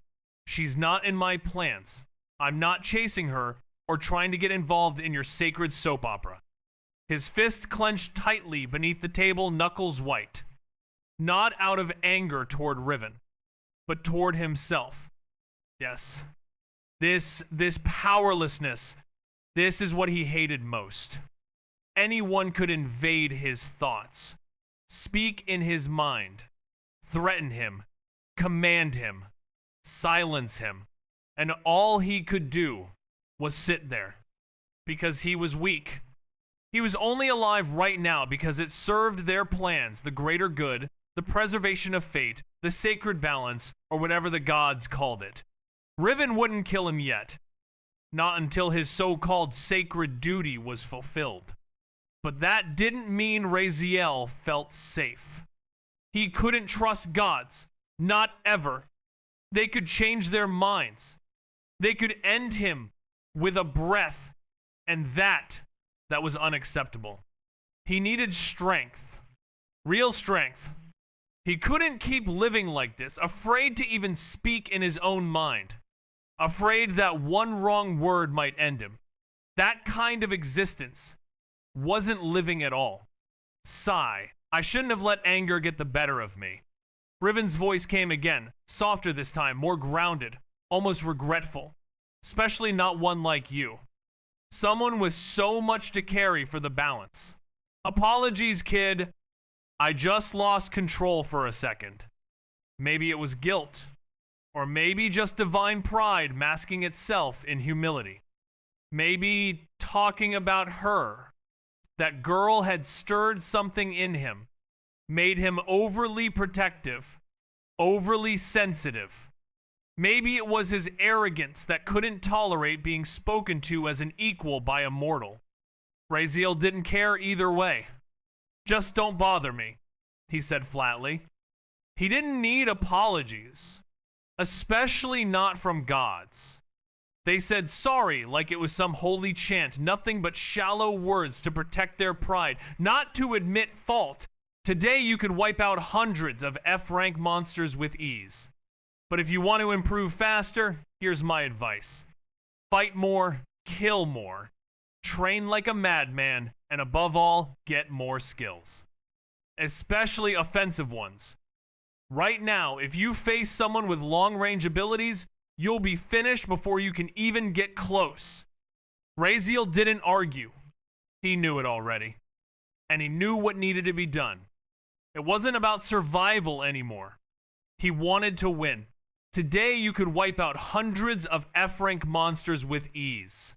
But if you want to improve faster, here's my advice. Fight more, kill more, train like a madman, and above all, get more skills. Especially offensive ones. Right now, if you face someone with long-range abilities, you'll be finished before you can even get close. Raziel didn't argue. He knew it already. And he knew what needed to be done. It wasn't about survival anymore. He wanted to win. And he'd tear apart anyone and anything that got in his way. System, Raziel asked calmly, though the frustration in his voice lingered beneath the surface. What kind of powers should I be focusing on? Should I go physical like weapons, speed, reflexes, or should I aim for magic? I still don't get it. Which one's actually stronger? He truly didn't know. For someone desperately chasing power, he was still unsure of where to even begin. He had no clear direction, no foundation, and with everything happening around him, time was not a luxury he had. That depends, host. What is your intended goal? What kind of threats are you expecting? If your path is defense-based and your enemy relies on pure aggression, then a physical focus, martial mastery, body training, swordsmanship, spear techniques, etc. would be highly effective. But one must be relentless. Don't go into a long list, Raziel interrupted, already rubbing his temple in irritation. Just tell me, straight, which is stronger, magic or physical? It's magic, host, no comparison. Magic begins by defying the physical world itself, While physical strength can reach incredible levels, it's always bound by natural limits. Magic has no such boundaries. It can manipulate elements, laws, concepts, using not just one's body, but the very forces of the world around you. Physical strength is personal, magic is universal. The system's voice continued, echoing slightly in his head with clarity and undeniable logic. With enough mastery, mages can use mana to control storms, rewrite the rules of space, freeze time for a second, or burn through reality itself. That's not something you can punch or dodge. All right. I get it, Raziel muttered, waving his hand dismissively. So it's magic then. Guess I'll have to start learning magic skills fast. I have no other choice. He was already thinking ahead, mentally rearranging his future plans. If power came from magic, then he'd chase that relentlessly. System. How many elements are there in the Dark Faction? Host. I've mentioned this is restricted knowledge. I cannot. Just give me a number. Raziel sighed, rubbing his forehead. I won't ask again.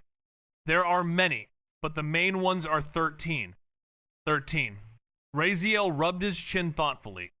That was more than he expected. Actually, it was a bit surprising. Shadow. Yeah, that was definitely one of the primary dark elements, as far as he could guess. He couldn't help but wonder what it actually did. That element had always intrigued him. Looks like he'd need to collect more monster cores if he wanted to find out. Increasing his mana would be vital too. Raziel sat there in silence for a few more seconds, deep in thought. Sigh.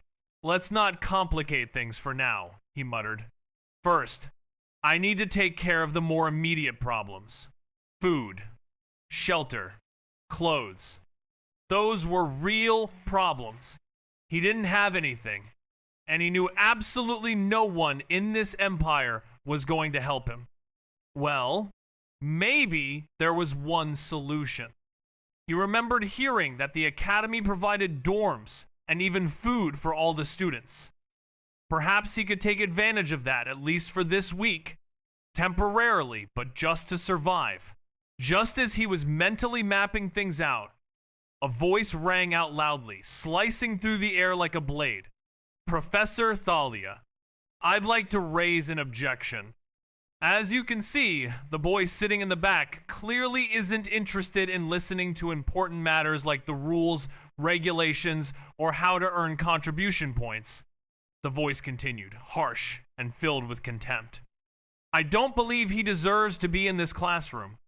The royal classroom is a sacred space. He doesn't belong here. Also, I don't feel safe having someone like him in the same room. Please, remove him. And I strongly question whether he even passed the trials, honestly. The voice, filled with hostility, rang across the silent classroom. Raziel looked up slowly.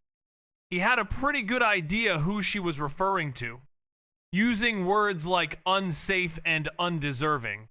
Yeah, no question there. His gaze found the source quickly, a girl standing tall, her posture perfect, her long aqua blue hair cascading down like a waterfall. Her eyes burned with disdain as she stared straight at the professor, and the woman she was addressing stood in front, arms resting atop the lecture stand, most likely the professor herself, the one Raziel had completely ignored up until now. He had noticed her when she entered, yes, but hadn't paid her much attention. He never saw the point, not like he planned to stay here long. But now the room had gone dead silent. Even the smallest whispers ceased. Lady Maria, Professor Thalia said, her voice measured but cool. She remained leaning casually against the stand, like someone listening to a mildly amusing story. Then, her gaze shifted to the back of the classroom, right at Raziel. He looked right back at her, meeting her gaze squarely. No reaction. After a long pause, Thalia turned back toward Maria, expression unreadable. Very interesting, the professor whispered, her voice calm but cutting through the atmosphere like a blade. Then, in a slightly louder voice that carried throughout the classroom, She asked, "Whoever believes that this student does not deserve to be here or should not be allowed to stay, please raise your hands." There was a brief pause. And then, slowly, almost unanimously, hands began to rise. One by one, students lifted their arms, nearly the entire classroom raising their hands without hesitation. Disdain was written on their faces like it was a shared language. There was no shame, only cold unity. Raziel sat back in his chair, arms crossed, leaning slightly. His expression was unreadable. He looked around slowly, eyes scanning the room, taking in every face without flinching.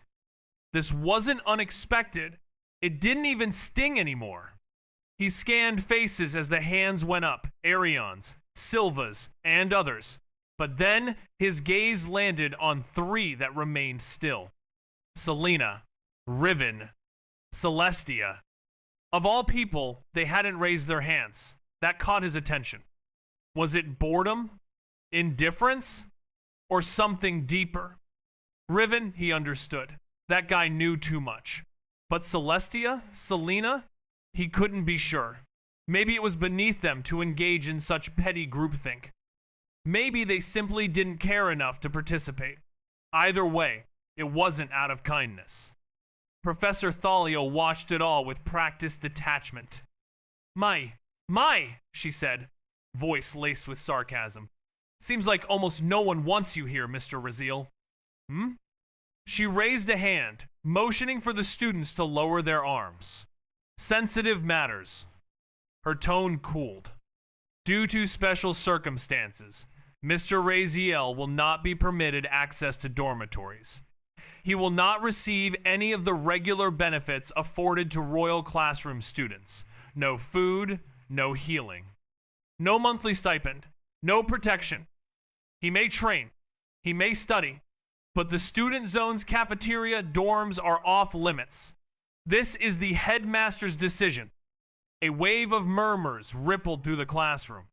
"This," she added with biting calm, "is to preserve the dignity of the academy. Sensitive matters." Her tone cooled. "Due to special circumstances, Mr. Raziel will not be permitted access to dormitories. He will not receive any of the regular benefits afforded to Royal Classroom students. No food, no healing. No monthly stipend, no protection. He may train, he may study, but the student zones, cafeteria, dorms are off limits. This is the headmaster's decision." A wave of murmurs rippled through the classroom. "This," she added with biting calm, "is to preserve the dignity of the academy. We do not welcome rapists." That last line silenced everything. Selena flinched. Her hand twitched halfway upward as if to object, but she pulled it back down. Her lips pressed into a line, her eyes shut, and she sank deeper into her chair, a deep, pained sigh escaping her. "If I say anything now, I'll only make it worse," she thought bitterly. Raziel exhaled through his nose. "Well, there goes my half-expected food and shelter plan," he thought with a sardonic smirk, rolling his eyes. Thalia gave no further room for discussion. "That's all. Apologies if the Academy's current environment makes anyone uncomfortable. We are, unfortunately, bound by our own rules. But don't worry, he won't be around long. 1 week, that's all." She tapped the lectern and stepped back, exiting the front of the room. As she left, whispers immediately swelled. "Letting a rapist into the Royal Classroom? What kind of academy does that? This is a stain on the whole empire. A disgrace." Raziel had enough. He stood abruptly, the scraping of his chair silencing the room again. Dozens of eyes narrowed as they turned toward him. Without a word, he walked to the front of the class. Calmly, slowly, smiling. He placed his hand on the lecture stand, leaning slightly forward, his eyes scanning the room. Some students flinched, others prepared to leave. But he lifted one hand, gesturing for them to stay.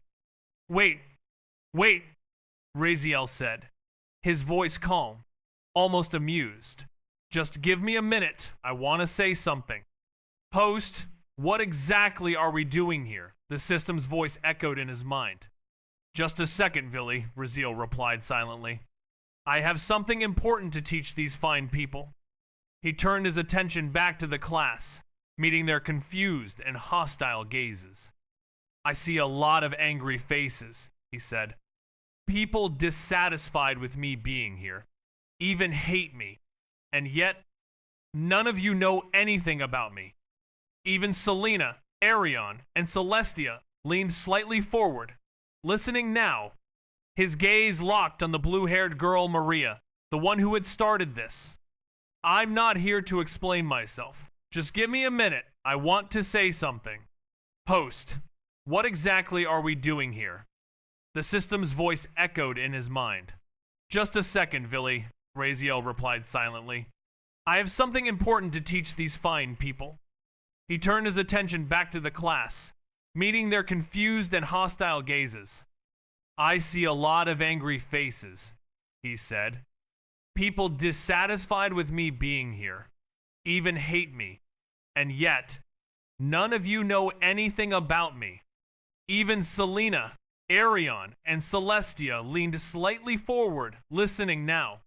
His gaze locked on the blue-haired girl Maria, the one who had started this. I'm not here to explain myself. Seems like he's trying to make us write down all the reasons we hate him, write a complaint letter, and then what? What's he gonna do with that? Frame it? Maybe he's trying to reflect on it? You know, understand us or something. Please. That's not gonna change a damn thing. Could be he just wants sympathy with this whole stunt. Typical pity play.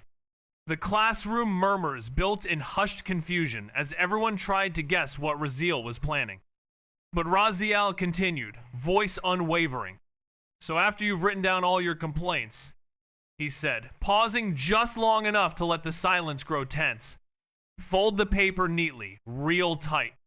He paused, and the classroom waited. Then, he said with a grin, he felt utterly weird, as if someone was tickling him all over his body, but thankfully his pain-tolerant skill was doing all the heavy lifting. Otherwise, he'd probably be crying right now, or at least have a completely different expression if he could feel pain.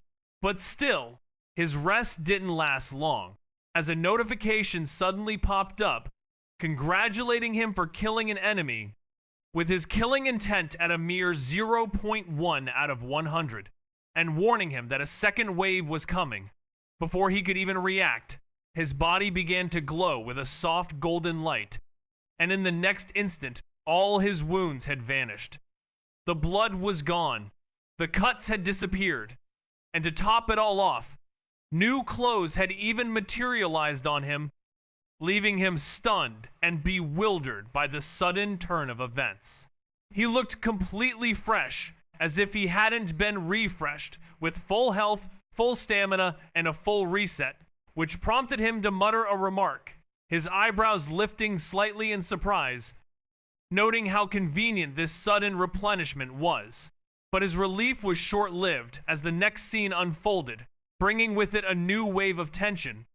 As in the exact same spot where the first monster had appeared, 10 more of the same creatures began to manifest one by one, standing silently for a moment, their massive green eyes fixed intently on him, their claws twitching and heads tilting in unison, while the corpse of the first monster evaporated into thin air, and a voice interrupted the ominous silence, announcing that the attack would commence in 4 seconds, prompting Raziel to open his mouth, presumably to say something. As the situation continued to escalate, with the monsters now arrayed against him, their gaze fixed on him like predators sensing their prey.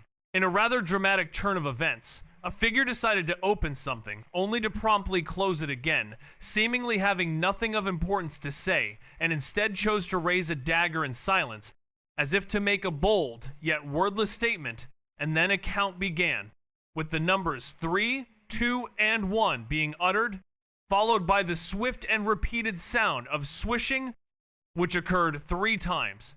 after which 10 green blasts suddenly launched forward, and all of this transpired 10 minutes behind schedule, ultimately resulting in a declaration of the host's demise, but also came with a congratulatory message, as a particular skill known as Mino Healing, which was classified as level F, had fulfilled the necessary requirements to undergo an upgrade, marking a significant milestone in an otherwise somber and abrupt conclusion.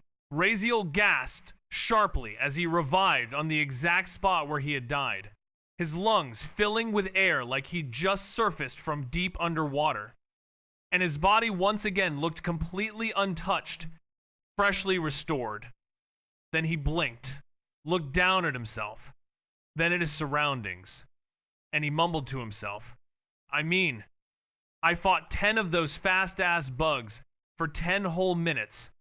That kind of counts as a win, right? He sounded like a man trying to convince himself more than making a confident statement. And then a voice replied, all thanks to that obsidian skeleton, host, you died purely due to blood loss. To which Raziel responded, you say that like I got that skeleton in a wedding dowry or something. I earned it after all. His tone implying that he had worked hard to obtain the skeleton, and the voice's statement came across as somewhat dismissive of his efforts. But Raziel's words were laced with a sense of pride and accomplishment, as if he was trying to prove to himself that his actions had been worthwhile, and the fact that he had been revived and restored to his previous state was a testament to the power of the obsidian skeleton, which had apparently played a significant role in his revival. And Raziel's comments suggested that he was still trying to process the events that had transpired, and come to terms with the fact that he had died, but had been given a second chance, courtesy of the skeleton's power. Raziel's words trailed off mid-sentence, his face darkening slightly as he muttered, forget it, I don't want to remember that moment. The system remained silent for a brief moment, before inquiring, should I summon Wave 2 again, host? To which Raziel sighed and shook his head, responding, no, that won't be helpful. I'm lacking agility. I can't read those movements. I need something else, something like perception, a skill that enhances my vision or something. His thoughts were consumed by the need for a new ability, one that would allow him to better navigate the challenges he faced, and as he stood there, lost in thought, the system waited patiently for his next instruction, unsure of what to do next, but ready to assist its host in any way possible, as Raziel's mind wandered. Searching for the perfect solution to his predicament, he couldn't shake the feeling that he was missing something, that there was a key to unlocking his true potential, and he was determined to find it, no matter what it took. He was desperately seeking something that would allow him to see those attacks and process their speed, and he rubbed his chin thoughtfully as he considered this, his tone now dead serious despite his earlier sarcasm, admitting that he couldn't continue fighting in the dark like that, as it would be a waste of time, especially when faced with 10 enemies moving faster than he could follow. And no matter how much he trained, if he couldn't see the threat, he would always be late. Recalling the blurry flashes, the sharp claws slicing air beside him, and the constant panic of not knowing where the next strike would come from. So his priority was now perception, observation, something that would let him understand and react in real time. And he turned to the air, speaking directly to the system again, saying, system, let's not waste time. Send me to the best SSS ranked perception type villain available. To which the system responded with a simple understood, and then he found himself in a new situation as a thief. Raziel opened his eyes again, honestly starting to get used to this strange sensation of his consciousness being constantly spun around, tossed from one place to another like laundry in a dye. As our hero arrived in the SSS rank Valley of Villi, a system message flashed before his eyes, proclaiming his villain title to be the greatest thief, which sparked a mixture of intrigue and skepticism, his eyes narrowing slightly as he pondered the significance of this title.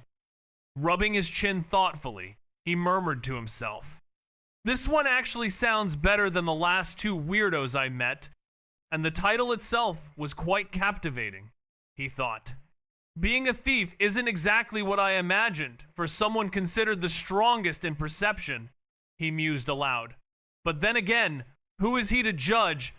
After all, prior to his arrival, he had made a brief stop in the Xenocide space, where he paid a visit to a laid-back individual, inquiring if he possessed any perception-related skills or movement-enhancing techniques.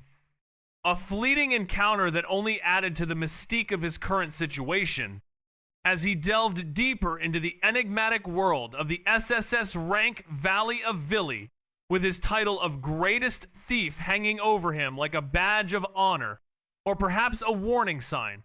Only time would tell. Why go to him, you might ask? Well, it's because Xenocide at least seemed like a decent guy.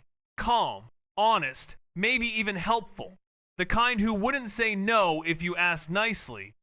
Unlike others who might waste his time, drag him into something else, or worse, try to use him for some twisted experiments. But when he was asked about his abilities, Xenocide had just shrugged it off, saying he didn't learn any of those things. He was just always able to do them after he started killing people. It came naturally, that was all. And Raziel didn't argue, seemingly accepting this explanation, as Xenocide's demeanor had initially suggested he was someone trustworthy and not prone to manipulating others for personal gain. And his straightforward response only reinforced this impression, making it easier for Raziel to take him at his word and not press the issue further. He just nodded and left. Now he was here, looking around, with his hands sliding into his pockets as he walked forward casually, almost as if he owned the place. His eyes flicked from side to side, scanning every corner, taking in the strange environment, which was surrounded by ruins, with dark gray stones and broken red bricks lay scattered across the ground, forming what was left of collapsed walls and forgotten architecture. The wind carried dust and ash through the empty alleyways. It was clear that this place had once been grand, but whatever glory it held was long gone. Still, his eyes kept moving. He was looking for something useful. Everything around him looked like shattered history. But he seemed undeterred. His casual demeanor a stark contrast to the desolate landscape. As he continued to scan his surroundings, his eyes searching for anything that might be of value. The air was thick with the weight of history, but he pressed on, his gaze never wavering, his hands still tucked away in his pockets, a picture of nonchalance, despite the eerie atmosphere that surrounded him. Clues and details were what he was after. Anything that could give him an idea of what made this place worthy of an SSS rank villain. But then, without any warning, a thin arm slid around his shoulders, and a cheerful female voice whispered directly into his ear. "Ho ho, kid, you came here and didn't even bother greeting me," which made Raziel freeze mid-step, tilting his head slightly as he tried to glance sideways, but the arm had already slipped away and vanished like mist. She was gone. Just like that, leaving Raziel to say hello there in a flat tone, turning his head around to look for her, his hand moving up to scratch his head. Confused but unfazed, because, honestly, she felt completely different from the other villains he'd encountered before, and this unusual encounter had piqued his interest. As he stood there, trying to process what had just happened, and how this mysterious figure seemed to appear and disappear at will, which only added to the enigma of this SSS rank villain and the secrets that this place held. And Raziel's curiosity was now fully aroused as he wondered what other surprises this place had in store for him, and what lay behind the mysterious and playful demeanor of this elusive villain. With just that one playful motion, she came off more like a bat, a cheeky, mischievous bat. Not the overwhelmingly oppressive presence he'd expected from someone in the SSS rank category, and, strangely enough, she was almost his height. Almost. As a sweet, teasing voice rang out again, saying, "I'm here, kiddo." causing Raziel to tune his head toward the sound, where he saw a petite woman standing a few feet ahead, with her arms lazily draped behind her back. Her hair was short and light green, almost glowing in the dim gray of the ruins. She wore sleek, skin-tight tights that hugged her frame like a second skin. The way she held herself, the posture, the playful smile, it all reminded Raziel of that eccentric university professor who was into females, which made him respond with a slightly awkward hello, as Raziel greeted, feeling a bit uncomfortable, a feeling that this part always made him experience, as he tried to compose himself in the presence of this surprisingly lively and energetic individual. As he approached a total stranger, he was aware that he was there to ask for something without having anything to offer in return, and so he had to play it friendly, trying not to offend her and somehow convince her to help him. But honestly, he had no idea if he would ever get used to doing this kind of thing. And the woman, with a casual smile, said, "You're much weaker than I expected," tilting her head, her body leaning forward slightly, with her hands tucked behind her back, as if sizing him up like a toy she just found lying on the ground. And he looked at her, his expression flat but his eyes sharp, and from her posture, playful, smug, a little too self-satisfied, and from what he knew of her profession, the title alone being the greatest thief, he already had a solid guess as to what just happened, and she seemed to be enjoying the situation with a tone that was both teasing and intriguing, and he had to navigate this conversation carefully to achieve his goal, and he was well aware that he was at a disadvantage, as she seemed to be in control of the situation with her confident demeanor and her words, which were laced with a hint of amusement and a sense of superiority, and he had to think quickly to come up with a response that would not offend her, but would also persuade her to help him, which was a challenging task given her reputation and her apparent lack of interest in his proposal. And so he stood there, trying to read her and figure out his next move. As the conversation was just beginning, and the outcome was far from certain, and all he could do was wait and see how she would react to his request, and whether she would decide to help him or dismiss him altogether. And so he waited, with bated breath, for her response, which would determine the course of their interaction and the fate of his request. And he knew that he had to be careful and strategic in his approach if he wanted to succeed and achieve his goal. And so he stood there, poised and ready to respond to her and see where the conversation would lead. Raziel confronted the individual, directly pointing at them and accusing them of taking something, to which the person responded with a wide, unapologetic grin, seemingly enjoying the situation, and Raziel then inquired if they were aware of their past or something, at which point the individual twirled a lock of their short, mint green hair, clearly amused, and asked Raziel to guess what they knew, also questioning what Raziel could do about the situation, their eyebrow arching mockingly, adopting a stance that seemed to dare Raziel to take action, but Raziel simply raised their hands in a shrugging motion, deciding not to escalate the matter into a public humiliation game, recognizing that individuals like this, who were playful, battering, and adept at manipulating others, were dangerous in their own right, so it was better to keep things calm. And the person found this response boring, shaking their head like a disappointed teacher before proposing a challenge, offering to teach Raziel any skill they desired if they could guess what had been taken from them within the next 4 seconds. A small, mischievous grin crept onto his face, one that said, "You'll never get it in a million years." And before he could even react to the offer, she began counting, her voice echoing in his mind as he frantically thought about his options. His brain kicked into overdrive. He didn't even have time to ask the system. It would have taken too long. So he relied on logic and focus, trying to think of what he actually had on him, realizing he didn't bring any elemental cores or flowers. They were all in the spatial bag, outside this space, and he didn't carry anything extra anyway, just one dagger tucked into his coat. That was it. And as he thought, she continued counting. 3. His mind racing with the desperation of the situation. And then came the sound of 2.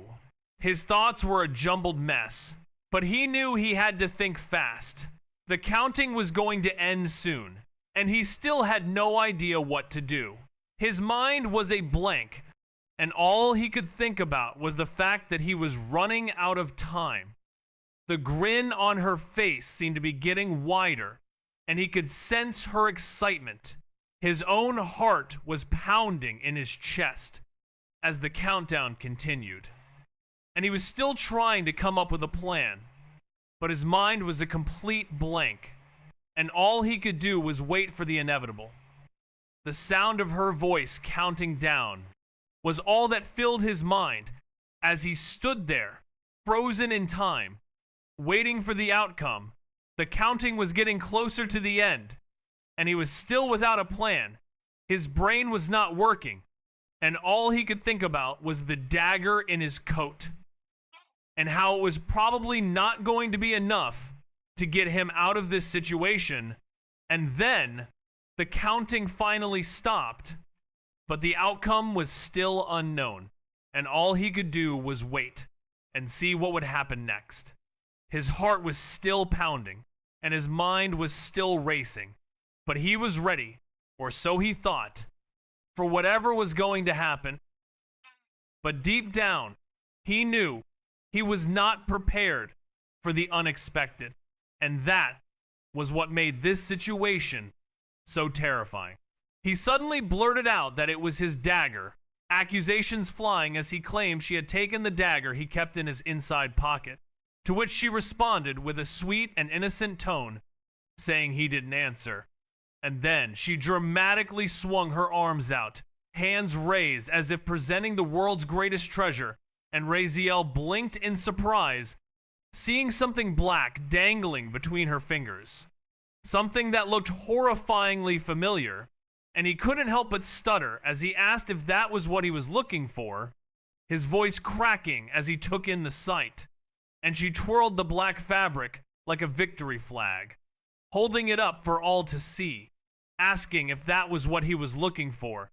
And then he realized with a start that it was his underwear, his jaw dropping in shock as he struggled to process what was happening, his voice trailing off into a stunned silence as he stared at the offending article of clothing dangling from her fingers.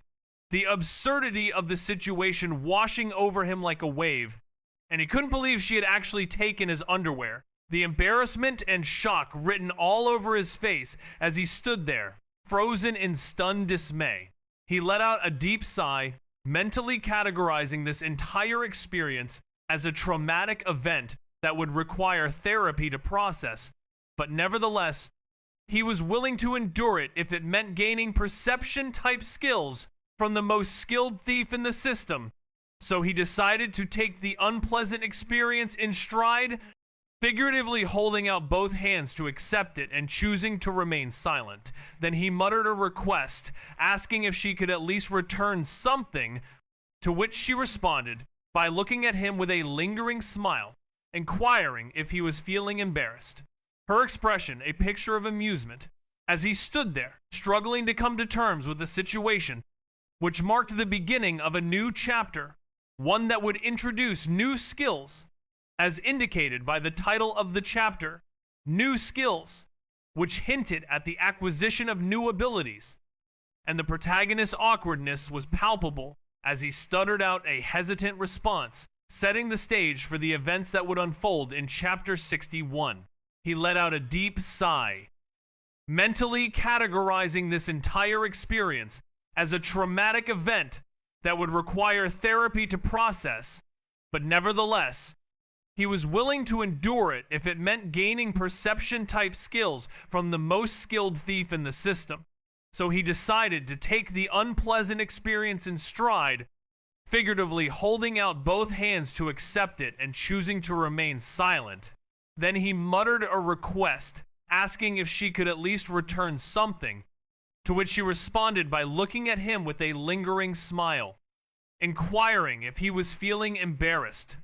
Her expression a picture of amusement, as he stood there, struggling to come to terms with the situation, which marked the beginning of a new chapter, one that would introduce new skills, as indicated by the title of the chapter, New Skills, which hinted at the acquisition of new abilities, and the protagonist's awkwardness was palpable as he stuttered out a hesitant response, setting the stage for the events that would unfold in Chapter 61. He was embarrassing, yes, and he muttered, trying to keep a straight face. After all, who wouldn't be flustered after having their underwear robbed by some woman? He looked at her with a flat expression, saying, "All right, give it back." Raziel extended his hand. Not that the underwear was particularly important. He had a literal system that provided an endless supply of clothes, although, unfortunately, all of them were villain-themed outfits. Dark, edgy, black, nothing normal or neutral. So, if he had plenty of replacements, why was he still bothered? Simple. Who in their right mind could stay calm knowing someone stole their underwear, who knew what they might do with it? That alone made Raziel very uncomfortable. She gazed at him with amusement, clearly entertained. And then, as if savoring every second of this absurd interaction, she grasped a black underwear in her right hand, and with a flick of her left, conjured up a delicate, lacy pink pair of panties in her other palm, which most definitely did not belong to him, and said, with a teasing glint in her eyes, "Look, you seem like an honest guy, so here's a choice." As she lifted the black pair, adding, with a smirk, "This one is one of the highest ranked trophies in my collection. I personally stole it from the most beautiful archangel in heaven." Her grin was playful, almost devilish. And then she continued, "Now," and the way she said it was like a challenge, a test of his character, as she held the two pairs of underwear, one black and one pink, in her hands, waiting for his response. The air was filled with anticipation, and the outcome of this bizarre situation was far from certain, as she seemed to be enjoying the power dynamic, and he was left to decide. His eyes fixed on the two undergarments, symbolizing two different paths, one of honesty and one of mischief. And the way she smiled implied that she knew exactly what she was doing, and was pleased with the absurdity of it all. The room was filled with an air of playful tension as he pondered his next move, and she waited, her eyes sparkling with amusement, for him to make his choice. Raziel's lips twitched in apparent amusement as he was presented with a rather peculiar situation wherein he was told which item belonged to him and then prompted to make a choice between the two, a circumstance that seemed to defy all logic and reason.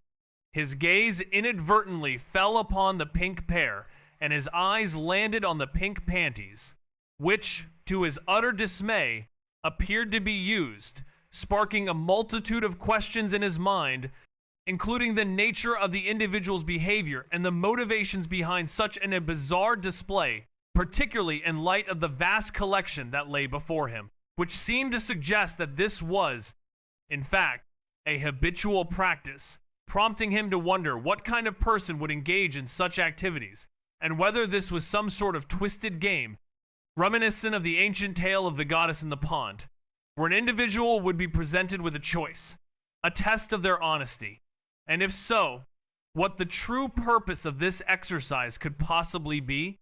But whatever the case may be, Raziel was not interested in playing along, as he simply did not have the time for such frivolities. And thus, he stood there, perplexed and somewhat annoyed by the absurdity of it all. He stuffed his underwear into his pocket, but remained silent, thinking to himself that this was how she wanted to play it, and so he decided to go along with it, realizing that she was being extremely silly, almost exaggeratedly so, and her behavior was similar to that of a batty, unpredictable gremlin, a type of character he had encountered before in the countless Korean novels he had read in his past life. And now that he was thinking about it, he could see the similarities, and he had dealt with types like her before, so he knew how to handle the situation. And with that thought, he continued to observe her actions, noting that she was being overly dramatic, and he was familiar with this kind of behavior, having seen it in the characters of the novels he had read, and he was determined to see how she would react next, and how he would respond to her antics, all while keeping his own thoughts and feelings to himself, and maintaining a calm and collected demeanor.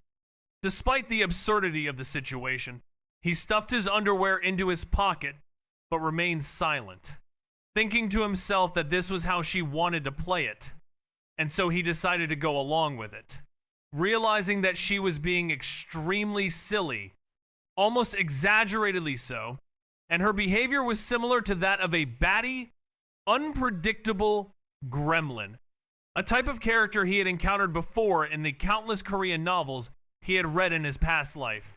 And now that he was thinking about it, he could see the similarities, and he had dealt with types like her before, so he knew how to handle the situation. And with that thought, he continued to observe her actions, noting that she was being overly dramatic, and he was familiar with this kind of behavior, having seen it in the characters of the novels he had read, and he was determined to see how she would react next, and how he would respond to her antics, all while keeping his own thoughts and feelings to himself, and maintaining a calm and collected demeanor. Despite the absurdity of the situation, he knew exactly how to navigate this delicate situation, so it was time for him to start acting, and with that thought, he suddenly cleared his throat and stepped forward, donning his most polite and gentlemanly expression, exclaiming, "Oh no, no, how could that be?" as Raziel, all the while his mind racing with the implications of his actions, thinking to himself that he would never show up empty-handed, despite not actually having a gift, but he hoped that by faking enough sincerity, he might just survive this encounter, because he desperately needed her help, as the skills she could teach him were of the utmost importance, and he couldn't afford to start all over again with a new adversary. So he thought to himself, let this work, please, as his heart pounded in his chest. And now the next challenge was looming ahead, requiring him to continue with his act and see it through to its conclusion. He stuffed his underwear into his pocket, but remained silent, thinking to himself that this was how she wanted to play it, and so he decided to go along with it, realizing that she was being extremely silly, almost exaggeratedly so, and her behavior was similar to that of a batty, unpredictable gremlin, a type of character he had encountered before in the countless Korean novels he had read in his past life. And now that he was thinking about it, he could see the similarities, and he had dealt with types like her before, so he knew how to handle the situation. And with that thought, he continued to observe her actions, noting that she was being overly dramatic, and he was familiar with this kind of behavior, having seen it in the characters of the novels he had read, and he was determined to see how she would react next, and how he would respond to her antics, all while keeping his own thoughts and feelings to himself, and maintaining a calm and collected demeanor. Despite the absurdity of the situation, he had just lost time, and that was something he could live with, so he reached up, flicking his hair dramatically with one hand, which thankfully kept him looking dashing even when he felt like dying inside. And as he finally stood right before her, he reached out and gently lifted her chin with one finger, tilting her face to meet his gaze. But she still didn't resist, and with the present in mind, a soft voice dipped in sultry confidence. said it wasn't about the present, but rather something far more valuable.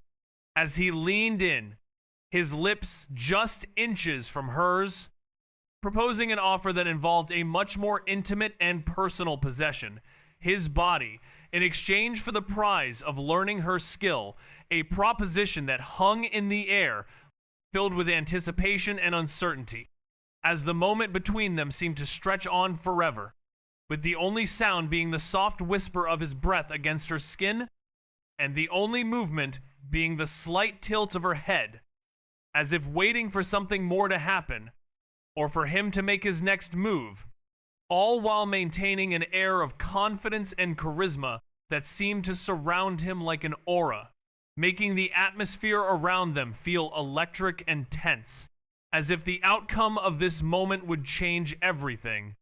And yet, she still didn't resist or say a word, leaving everything to his imagination and the possibilities that this one moment could lead to, as he waited with bated breath for her response or her next move, or maybe just a spark of recognition that would set off a chain reaction of events that would change the course of their lives forever, all because of this one moment where time seemed to stand still, and the only thing that mattered was the space between them and the unspoken words that hung in the air like a challenge or a promise waiting to be fulfilled.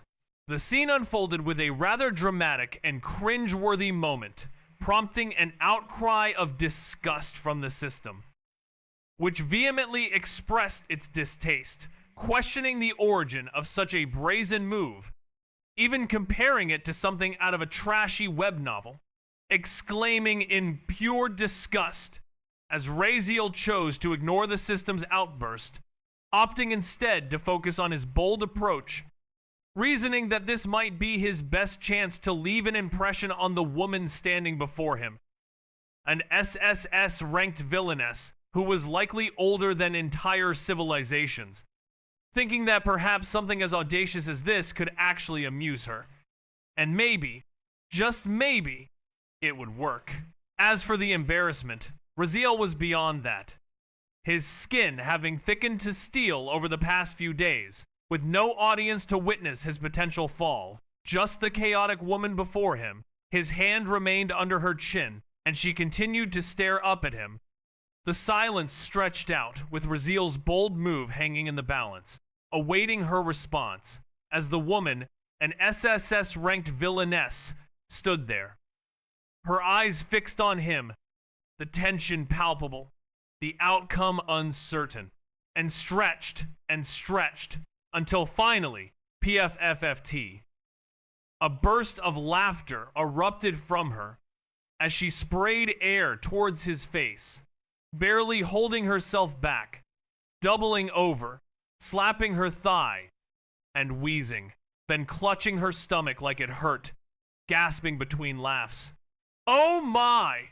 she howled. "Ha ha ha ha! Pa ha! Pay with your body! What are you? Some desperate drama queen from a third-rate novel?" Oh my god. In that moment, his soul left his body. He stood there, frozen like a statue, fingers still awkwardly in the air where his chin had once been. His brain stopped functioning. His breath caught in his chest.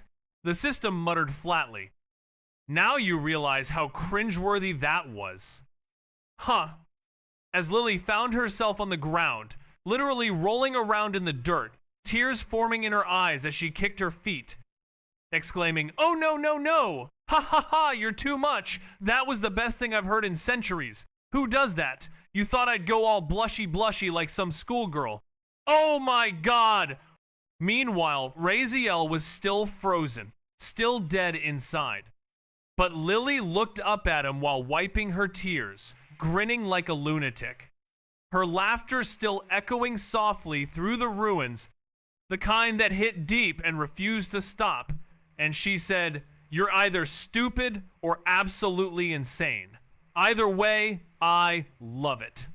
which left Raziel blinking, unsure how to react as the situation unfolded in a most unexpected and hilarious manner, with Lily's unbridled laughter and Raziel's stunned expression creating a truly unforgettable scene, one that would likely linger in their memories for a long time to come, a testament to the unpredictability and absurdity of their encounter, which had taken a turn for the utterly bizarre and side-splitting, with no clear indication of what would happen next. But one thing was certain: the atmosphere had been irreversibly altered, and nothing would ever be the same again. He repeated slowly, raising an eyebrow, as he uttered the words, "Love it," his tone implying a sense of skepticism, and the other person responded with, "Ahem," as in, "You'll teach me," their grin widening, becoming even more wicked, to which they replied, "Maybe,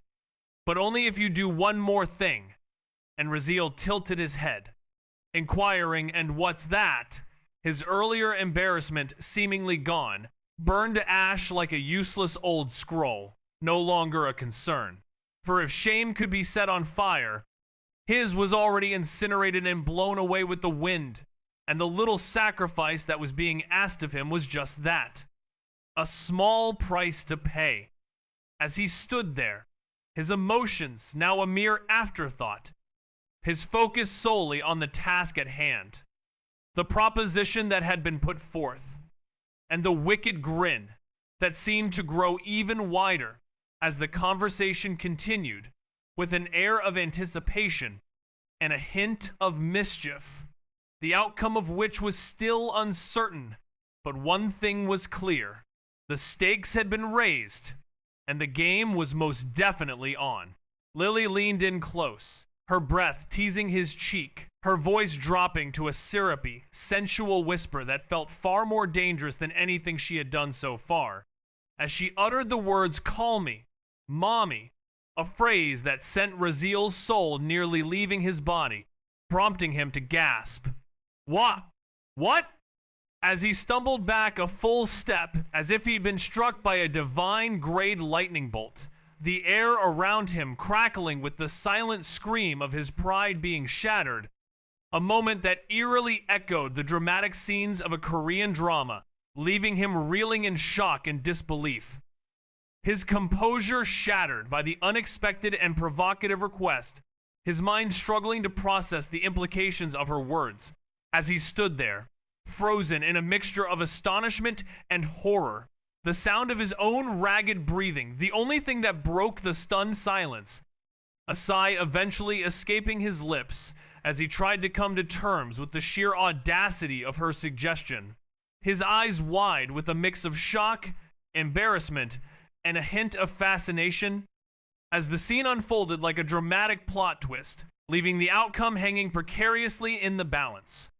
With Raziel's response, or rather, his reaction, being the only thing that could potentially diffuse the tension, or perhaps escalate it even further, as the silence stretched on, thick with anticipation and unspoken words, the weight of her request hanging in the air like a challenge, or a promise, waiting to be accepted or rejected, the consequences of which only time would tell.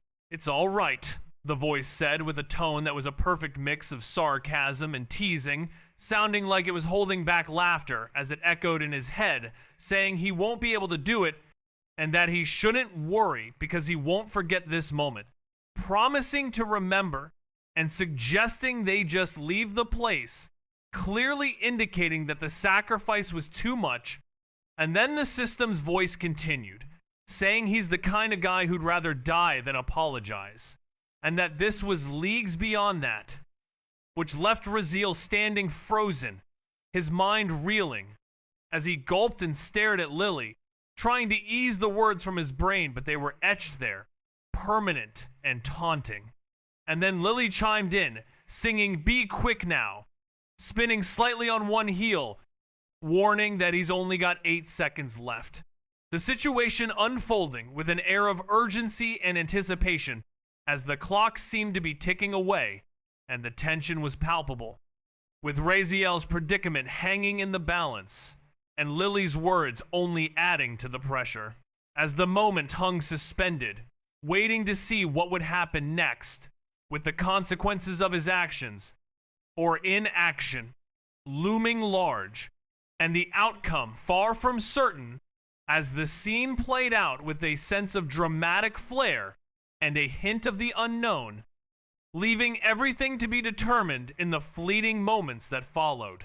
She said it with a whistle, inspecting her nails while looking utterly unconcerned, though her eyes gleamed with devilish mischief, as she told him to say it, and she would give him the skill he came for.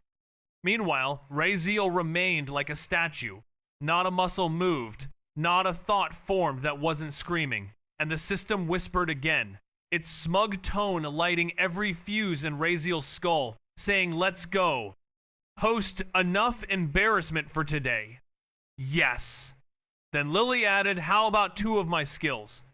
Glancing back, with 4 seconds left, his hands clenched in frustration, thinking this is so dumb, it's just 1 word.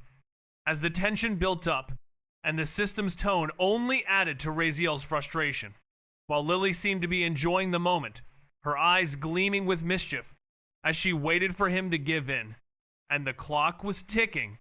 With only a few seconds left, the atmosphere was charged with anticipation, and Raziel's emotions were running high as he struggled to make a decision, with Lily's words echoing in his mind and the system's whispering not helping to calm him down.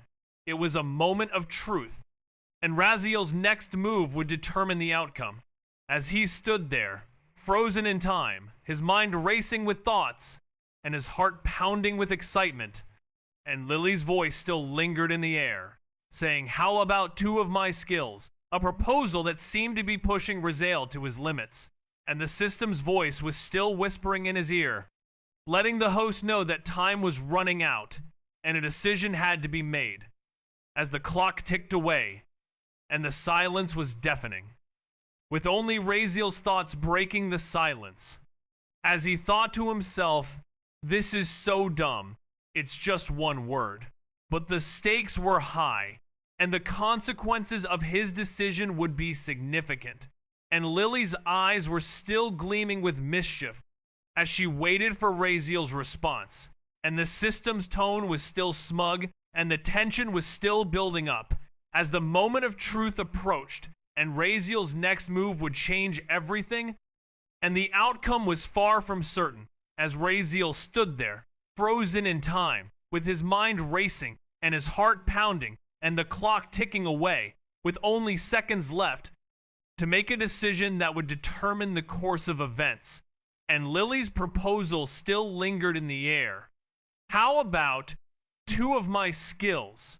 A question that seemed to be haunting Raziel as he struggled to make a decision, with the system's voice still whispering in his ear, and the clock still ticking away, and the tension still building up as the moment of truth approached, and Raziel's next move would determine the outcome, and the stakes were high, and the consequences of his decision would be significant, and Lily's eyes were still gleaming with mischief as she waited for Raziel's response, and the system's tone was still smug, and the silence was still deafening, with only Raziel's thoughts breaking the silence, as he thought to himself, "This is so dumb.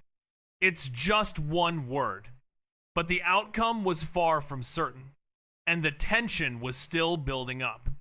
As the clock ticked away, and the moment of truth approached, and Raziel's next move would change everything.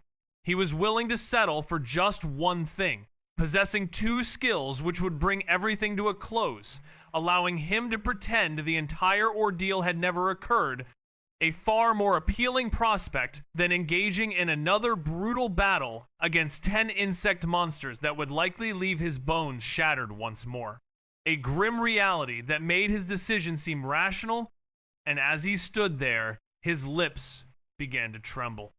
Overwhelmed by the weight of every passing moment, the pressure of his circumstances finally catching up with him, and in a faint whisper, he muttered a single word, a term of endearment, mommy, a desperate cry that echoed the depth of his emotional turmoil, as the gravity of his situation threatened to consume him whole. With Raziel's lips trembling, he could feel the weight of every moment bearing down on him, and all he could do was whisper that one word, a poignant expression of his desperation and longing. It was barely audible, more breath than sound, but it escaped his mouth, prompting Lily's grin to widen into a full, wicked smile as she whispered, "Good boy," while tiptoeing close to ruffle his hair, her fingers brushing lightly over his head in a playful and triumphant manner. However, Raziel didn't move. His soul having left his body 10 seconds prior, his mind a blank landscape echoing with the phrase "good boy," and 2 minutes later, outside the system's space, he received notifications that he had obtained skills. Specifically Shadow Step at A rank and Keen Hearing at S rank. Yet Raziel didn't react, sitting on a tree bench, staring blankly into the distance, his face devoid of emotion, still reeling from the earlier incident, his expression unchanging despite the significant updates to his abilities. His mind still stuck on the whispered phrase that had left such a profound impact on him as he remained frozen, lost in thought, with his newfound skills going unnoticed in his current state of emotional numbness. His eyes looked hollow, haunted even, not by death, not by pain, but by those cursed 2 words echoing again and again in his skull. "Good boy," as the system's voice sang with joy, saying, "See, who says you can't buy someone's dignity? I've seen people sold for less than a decent skill, ah ha ha ha, and then asked, 'What do you think?' Host, can I become a writer now? I feel inspired." Raziel didn't move, not even a blink, prompting the system to ask, "You alive, host, hello Earth," to Raziel. Or should I say, "Good boy." His eye twitched, indicating he wasn't going to let this moment live, ever, as the system's teasing words continued to haunt him, echoing in his mind like a relentless curse.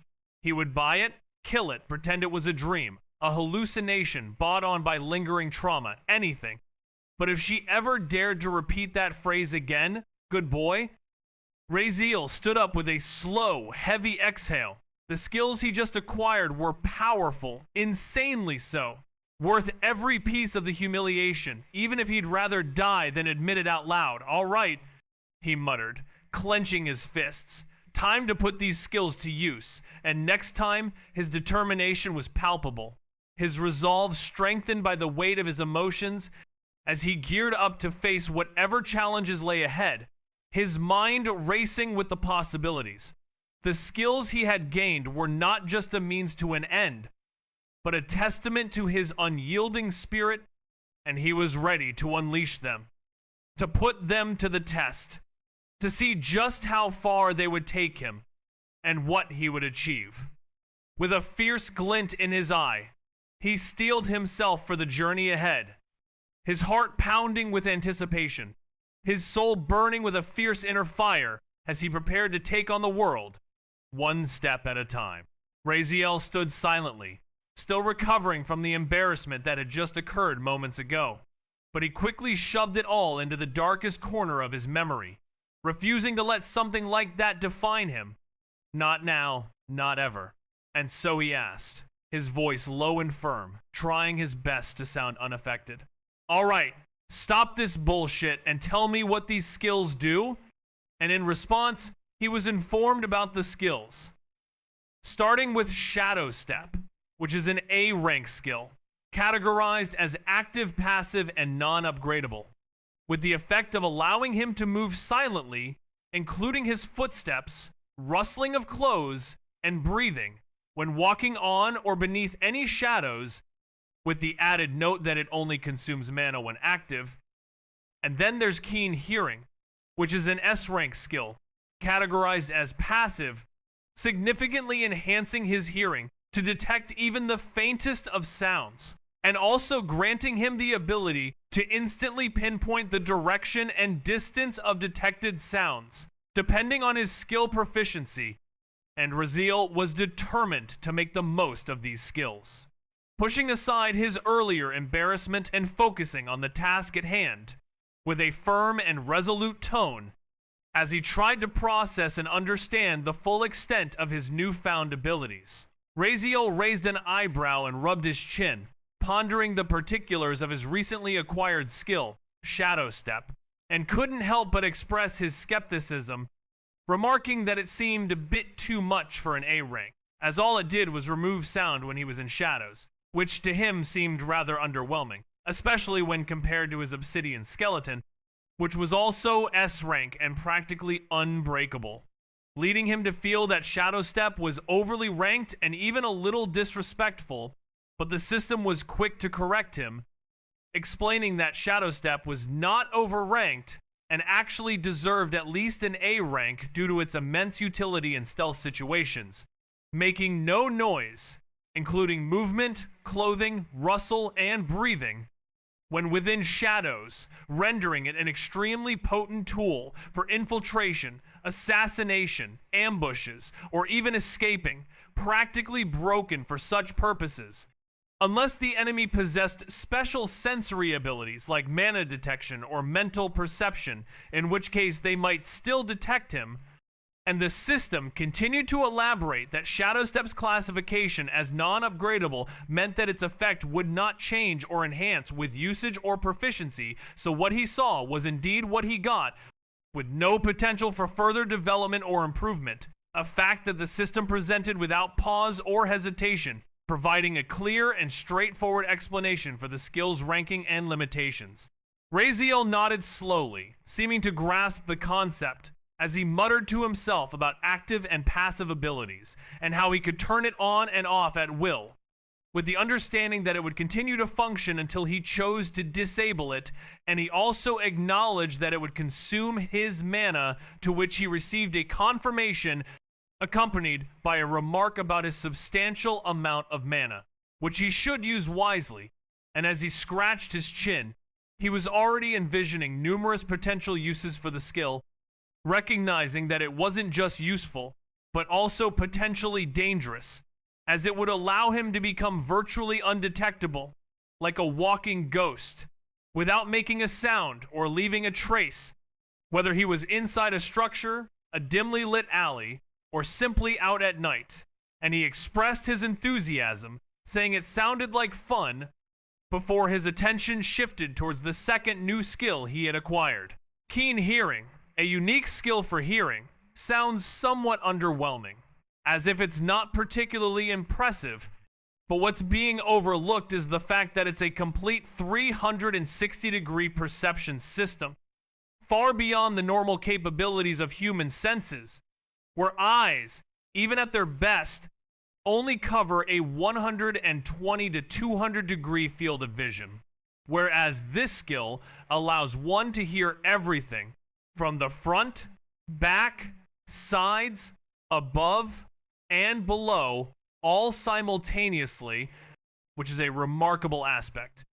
And when this was explained, Raziel blinked, slightly taken aback, having initially thought that keen hearing was just about focusing and training one's ears normally, but it's clear that there's more to it, and the idea that people can't just focus and train their ears to achieve the same effect is an interesting one, as it implies that this skill is something special, and when considering how strong just hearing can really be, it becomes apparent that it's a lot more complex than initially meets the eye, or in this case, the ear, and the concept of being able to perceive one's surroundings in such a comprehensive manner is indeed a fascinating one, making one wonder just how powerful keen hearing can be and what kind of impact it can have on one's daily life.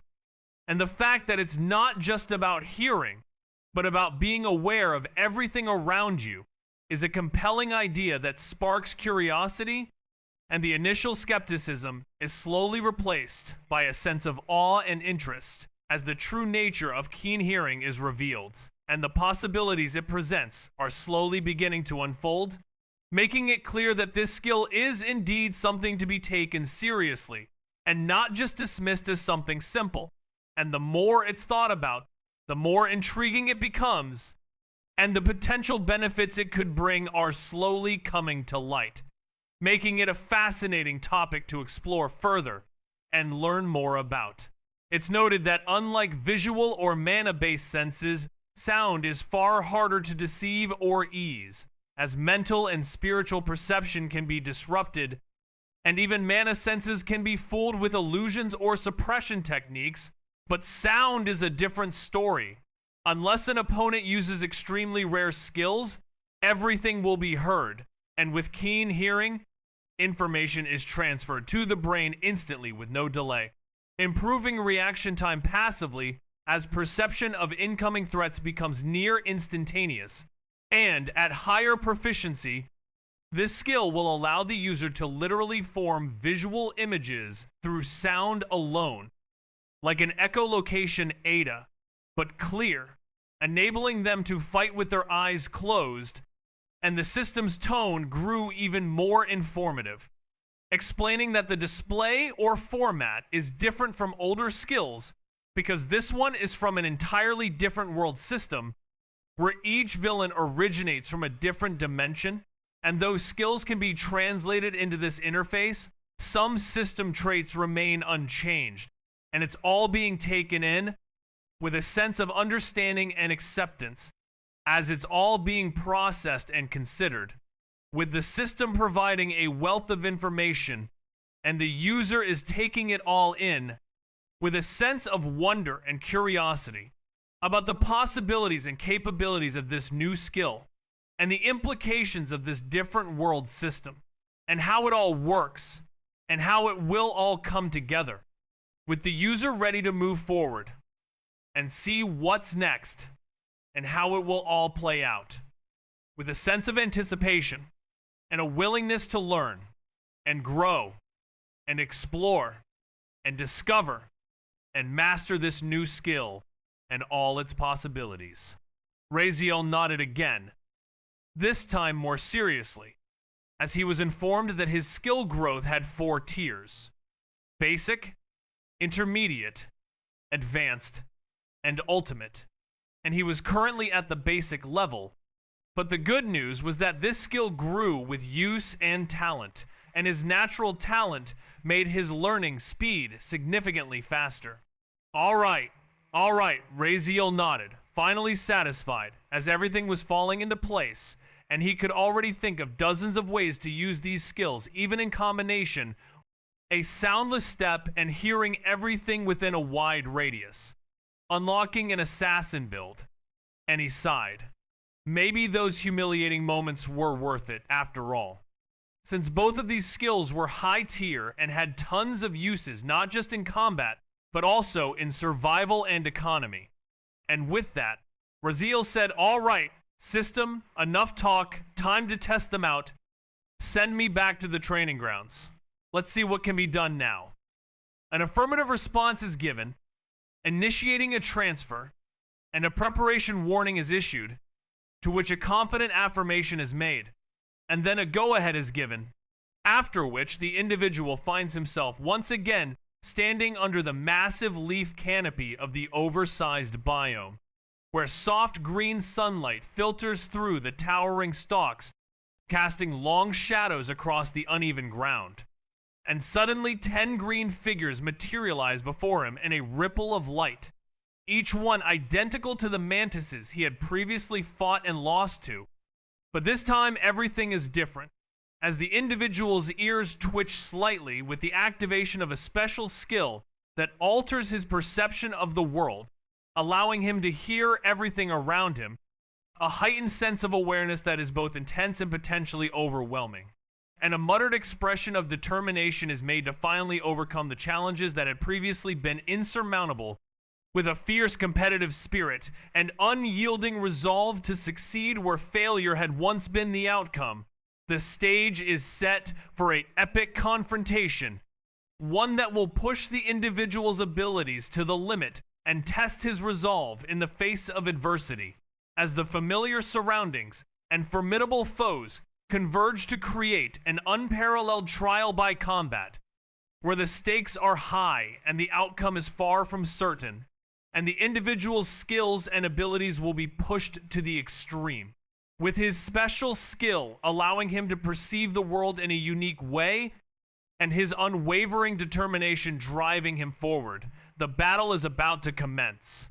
With the individual ready to face whatever challenges lie ahead, and his special skill amplifying his senses, allowing him to navigate the complex and treacherous environment with heightened awareness and precision. Not just loud, but shape, clear. The way wind whispered through the giant grass, the rustle of distant leaves, even the subtle drag of his own clothes as they shifted with his breathing. Every detail flooded into his awareness. Wildly enough, it didn't overwhelm him. It should have. Any normal person would have been paralyzed by the sudden flood of hypersensitive input, but he didn't feel overwhelmed. In fact, it felt natural. He closed his eyes, everything went black visually, but perception, it exploded. He could still sense everything as vividly as before. No vision needed. He could feel the shapes, the forms, the movement of air against surfaces. The sunlight filtering down through gaps in the canopy became threads of clarity in the dark. The way the wind curved around a tree or stuck to a surface. He could see it without seeing, as Raziel literally felt the layout of the entire battlefield, with 10 mantises in front of him, their claws slightly raised and twitching, and he could hear the microscopic shifts in their foot placements, the air as it bent around their bodies, even the vibrations of their muscles tightening as they prepared to launch forward. It was like he could see without seeing. The world dawned in lines of pressure and sound, forming a perfect mental image, and he couldn't help but exclaim in awe, still with his eyes closed. "Damn, I never expected this skill to be this powerful," he murmured. And this is only the basic tier, to which he was informed that it is the basic level of an S-rank skill, Host, and Raziel's astonishment was palpable as he struggled to comprehend the sheer power of his newfound ability. His senses heightened to the point where he could perceive his surroundings in a way that transcended traditional sight. The mantises, the air, the vibrations, all combining to create a mental picture that was almost overwhelming in its clarity. And he couldn't help but wonder what the more advanced tiers of this skill would be like. If the basic level was already this powerful, what would it be like when he finally mastered it? The possibilities were endless, and Raziel's mind was racing with the implications of his newfound power. Naturally, even at this proficiency, it creates a significant difference, but significant was an understatement, as the individual could now perceive movement from all directions, front, back, above, below, to his flanks with precise awareness, which was a massive difference, making him feel as though he had jumped several levels forward without even lifting a weapon. And it wasn't just perception. The skill had a filter, helping him by removing unnecessary noise, the wind's roar, the ambient background hum, so that only relevant information reached his brain, prioritizing the important with no delay, no confusion, only clarity. And he muttered, "Odd. It's like my brain's wired differently now," realizing it's not just sound, it's vision, as the skill's impact was multifaceted, revolutionizing his senses. The scene unfolded with a unique direction, where all information stemmed from vibrations, and it was stated that a certain skill had the ability to convert sound into spatial awareness, allowing the individual to instinctively know the exact shape and position of anything within range, which the host deemed worthy of a high ranking. And one of the characters muttered that it was definitely worth a high rank, possibly even higher. And then the action commenced with a series of swift sounds. Swish, swish, swish. And in a flash, a character named Raziel dropped low to the ground without warning, narrowly dodging a deadly slash that was aimed straight for his head from the left, showcasing the skill's effectiveness in enhancing spatial awareness and allowing for incredible reflexes and dodging capability. Instinct took over as he twisted his body right, slid left, ducked upward, then leapt back, all guided solely by the hypersensitive soundscape flowing into his ears, each movement sharp, clean, and reactive. His eyes remained closed, fully focused on his heightened sense of perception, relying entirely on the vibrations in the air to track the 10 menace attacking him. If anyone had been watching from afar, they would have been stunned, mesmerized, watching him weave through 10 different attacks like a dance in a storm of blades. The way he moved, almost as if he could predict each attack before it came, felt like sorcery. Every slash, every charge, every razor-sharp limb that struck at him, he evaded them all with uncanny precision, almost all, until a strike landed on his left arm, the blade grazing past before he could fully react. His body stumbled backward one step, and then it came. A barrage of 9 more strikes followed instantly. Surrounding him from all directions, he raised his dagger in a defensive arc, blocking some of the slashes mid-air. Others collided against his arms and sides. His skeleton absorbed the worst of the damage, but the blade still tore into his muscles and opened shallow veins. Still, he wasted no time, immediately stepping back out of range, eyes still shut, breath steady, keeping his perception fully active. Raziel was feeling frustrated as he thought to himself that his agility and reaction speed were too low. Even when he could sense his opponent's movements like they were happening in slow motion, and he could literally sense their body positions and predict where the slashes would come from. But the problem was that when they all struck together, he didn't have enough space to dodge, which is why he got hit, and he realized that there simply wasn't enough room to maneuver against all 10 of them simultaneously. But despite this disadvantage, having this skill changed everything. And for a few seconds, Raziel genuinely felt like he was in a state of ultimate instinct, similar to that long-haired dude from that old anime. But then the system muttered flatly, "Not even a trillionth of a percent close. Host," which was a harsh reminder of his actual abilities. Raziel replied with a sense of confidence, saying yeah, and expressing his belief that the 10 bugs wouldn't be able to kill him this time. And then he asked about the agility stats of the bugs, which were literally 1 level above his, classified as E, prompting Raziel to grunt in response as he continued to dodge their attacks. But this time he didn't just avoid the incoming strike from the right, he baited it, tilting his dagger upward slightly, adjusting the angle, allowing one of the bugs to lunge forward at high speed, causing its razor-sharp arm to stick directly against the unarmored edge of its own limb, resulting in a flicking sound as the bug's blade-like arm sheared off completely, severed by its own force, releasing a green, viscous liquid into the air, and Raziel smiled in response to his successful maneuver. He muttered confidently, "Doesn't seem so hard anymore," as the injured Mentis shrieked with a high-pitched insectoid screech, retreating instinctively, while the remaining 9 hissed loudly, their slashes growing wild and fast, clearly furious. But Raziel just kept moving, dodging like it was second nature now. His steps flowed like a dance, perfectly in tune with the rhythm of combat. And after 6 minutes, Raziel stood tall, staring down at the twitching remains of the final Mentis.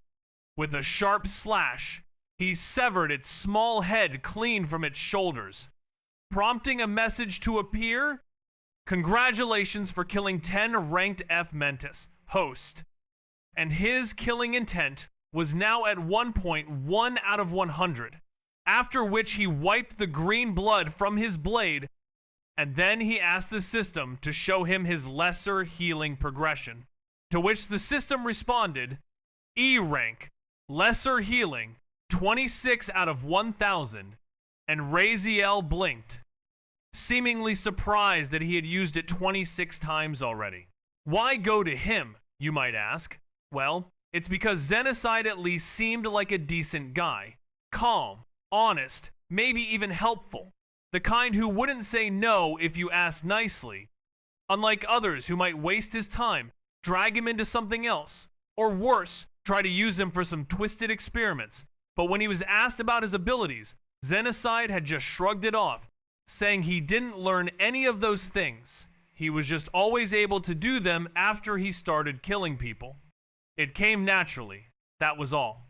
And Raziel didn't argue, seemingly accepting this explanation, as Zenocide's demeanor had initially suggested he was someone trustworthy and not prone to manipulating others for personal gain. And his straightforward response only reinforced this impression, making it easier for Raziel to take him at his word and not press the issue further. He managed to survive for a considerable amount of time thanks to his incredibly resilient obsidian skeleton.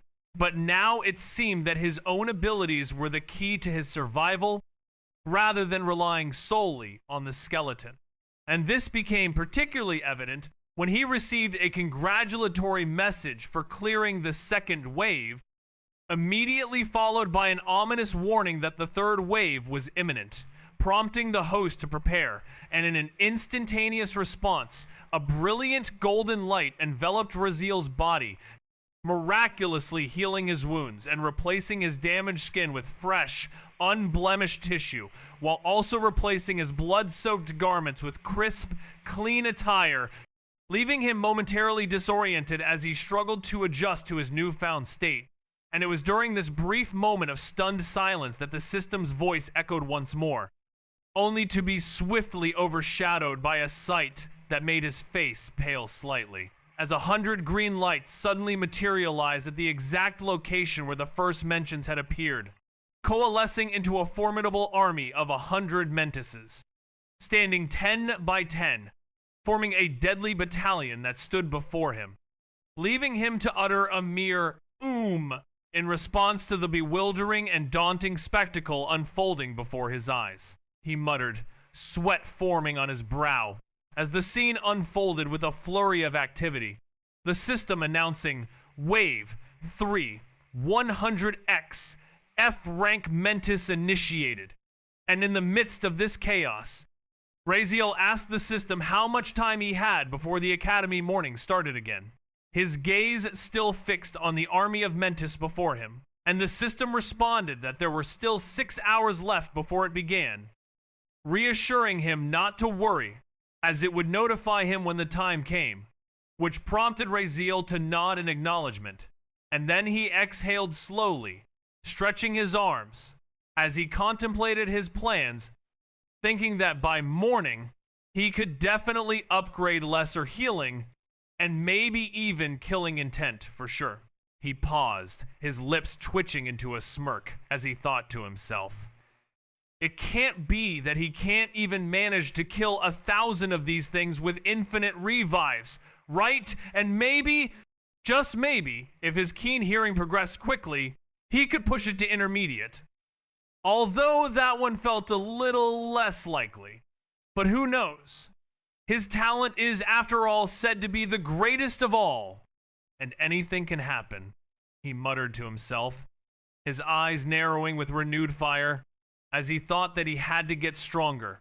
No, he must, because tomorrow was his first day at the Academy, and with that thought, his determination grew, fueled by the prospect of what was to come, and the need to prove himself, to become stronger, to succeed, and to make the most of this new journey that was about to begin. He managed to survive for a considerable amount of time thanks to his incredibly resilient obsidian skeleton, but now it seemed that his own abilities were the key to his survival, rather than relying solely on the skeleton. And this became particularly evident when he received a congratulatory message for clearing the second wave, immediately followed by an ominous warning that the third wave was imminent, prompting the host to prepare, and in an instantaneous response, a brilliant golden light enveloped Raziel's body, miraculously healing his wounds and replacing his damaged skin with fresh, unblemished tissue, while also replacing his blood-soaked garments with crisp, clean attire, leaving him momentarily disoriented as he struggled to adjust to his newfound state. And it was during this brief moment of stunned silence that the system's voice echoed once more, only to be swiftly overshadowed by a sight that made his face pale slightly, as 100 green lights suddenly materialized at the exact location where the first mentions had appeared, coalescing into a formidable army of 100 Mentises, standing 10 by 10, forming a deadly battalion that stood before him, leaving him to utter a mere in response to the bewildering and daunting spectacle unfolding before his eyes. "System," he said, stepping forward, ready to dive into the massacre. "Let's start this up." As he delved into Chapter 63, to the Academy, where morning sunlight filtered through the leaves, as Raziel stretched his arms and jumped down from the tall tree he had made his temporary bed for the night. A relaxed grin stretched across his face, his soaked hair clinging to his forehead, still dripping from a recent incident. He had just taken a quick swim in a nearby river, because, well, he was homeless. Not that he was complaining. The cold water had jolted his senses awake, and after everything he endured last night, it felt refreshing. And why was he jumping out of a tree? Because that's where he just finished his breakfast. Healthy living, healthy killing, he muttered with a smirk, munching on the last bite of an apple. His breakfast consisted of a bunch of crisp, half-ripe apples he'd collected. It wasn't much, but enough to fill his stomach and fuel his next step. But the real reason for his good mood was the events of the previous night, which had left him beaming with happiness, as a gigantic grin spread wide across his face, with joy gleaming in his eyes, as he had undergone a significant transformation, leaving the person he was yesterday already outdated. After he had managed to achieve an incredible feat, facing off against an army of 100 enemies and emerging victorious. Although it took him 35 deaths to finally succeed, but he had ultimately clutched a win in a 1 versus 100 battle, with the initial attempts being miserable, as he died within the first minute, but each time he died, he learned and improved, noticing that the enemies, despite their large numbers, weren't coordinated, with their teamwork being terrible, having too many bodies and overlapping movements, which led to gaps beginning to appear, and mistakes being made, allowing him to eventually capitalize on these weaknesses and secure a win, as he had stated, noticing these patterns and exploiting them to his advantage, which ultimately led to his triumph and his ecstatic mood, as he basked in the glory of his hard-won victory, with his happiness and grin still evident, as he reflected on the previous night's events. He exploited them, and at first, he could barely kill 1 or 2 before dying. Then 5, 10, and by the 20th attempt, he was carving through waves, his movement more calculated, his dodging more graceful. His perception skill was sharpening too, thanks to that relentless pressure. And finally, after what felt like endless blood and effort, on the 35th attempt, he killed all 100. He didn't just win, he grew. Thanks to that hellish fight, he earned a precious upgrade. His healing had stepped up, from lesser healing to basic healing, with a progress of 121 out of 10,000, though admittedly, it still wasn't fast enough to make a big difference. A simple 2-centimeter wound still took 10 full minutes to heal, too slow to rely on mid-battle. But healing was healing, and what excited him even more was the evolution of his most powerful skill, killing intent, which upgraded from F to E, a significant improvement that showed his hard work and dedication were paying off. And this progress was a testament to his unyielding spirit and determination to become stronger as he continued to push himself to the limit, his skills and abilities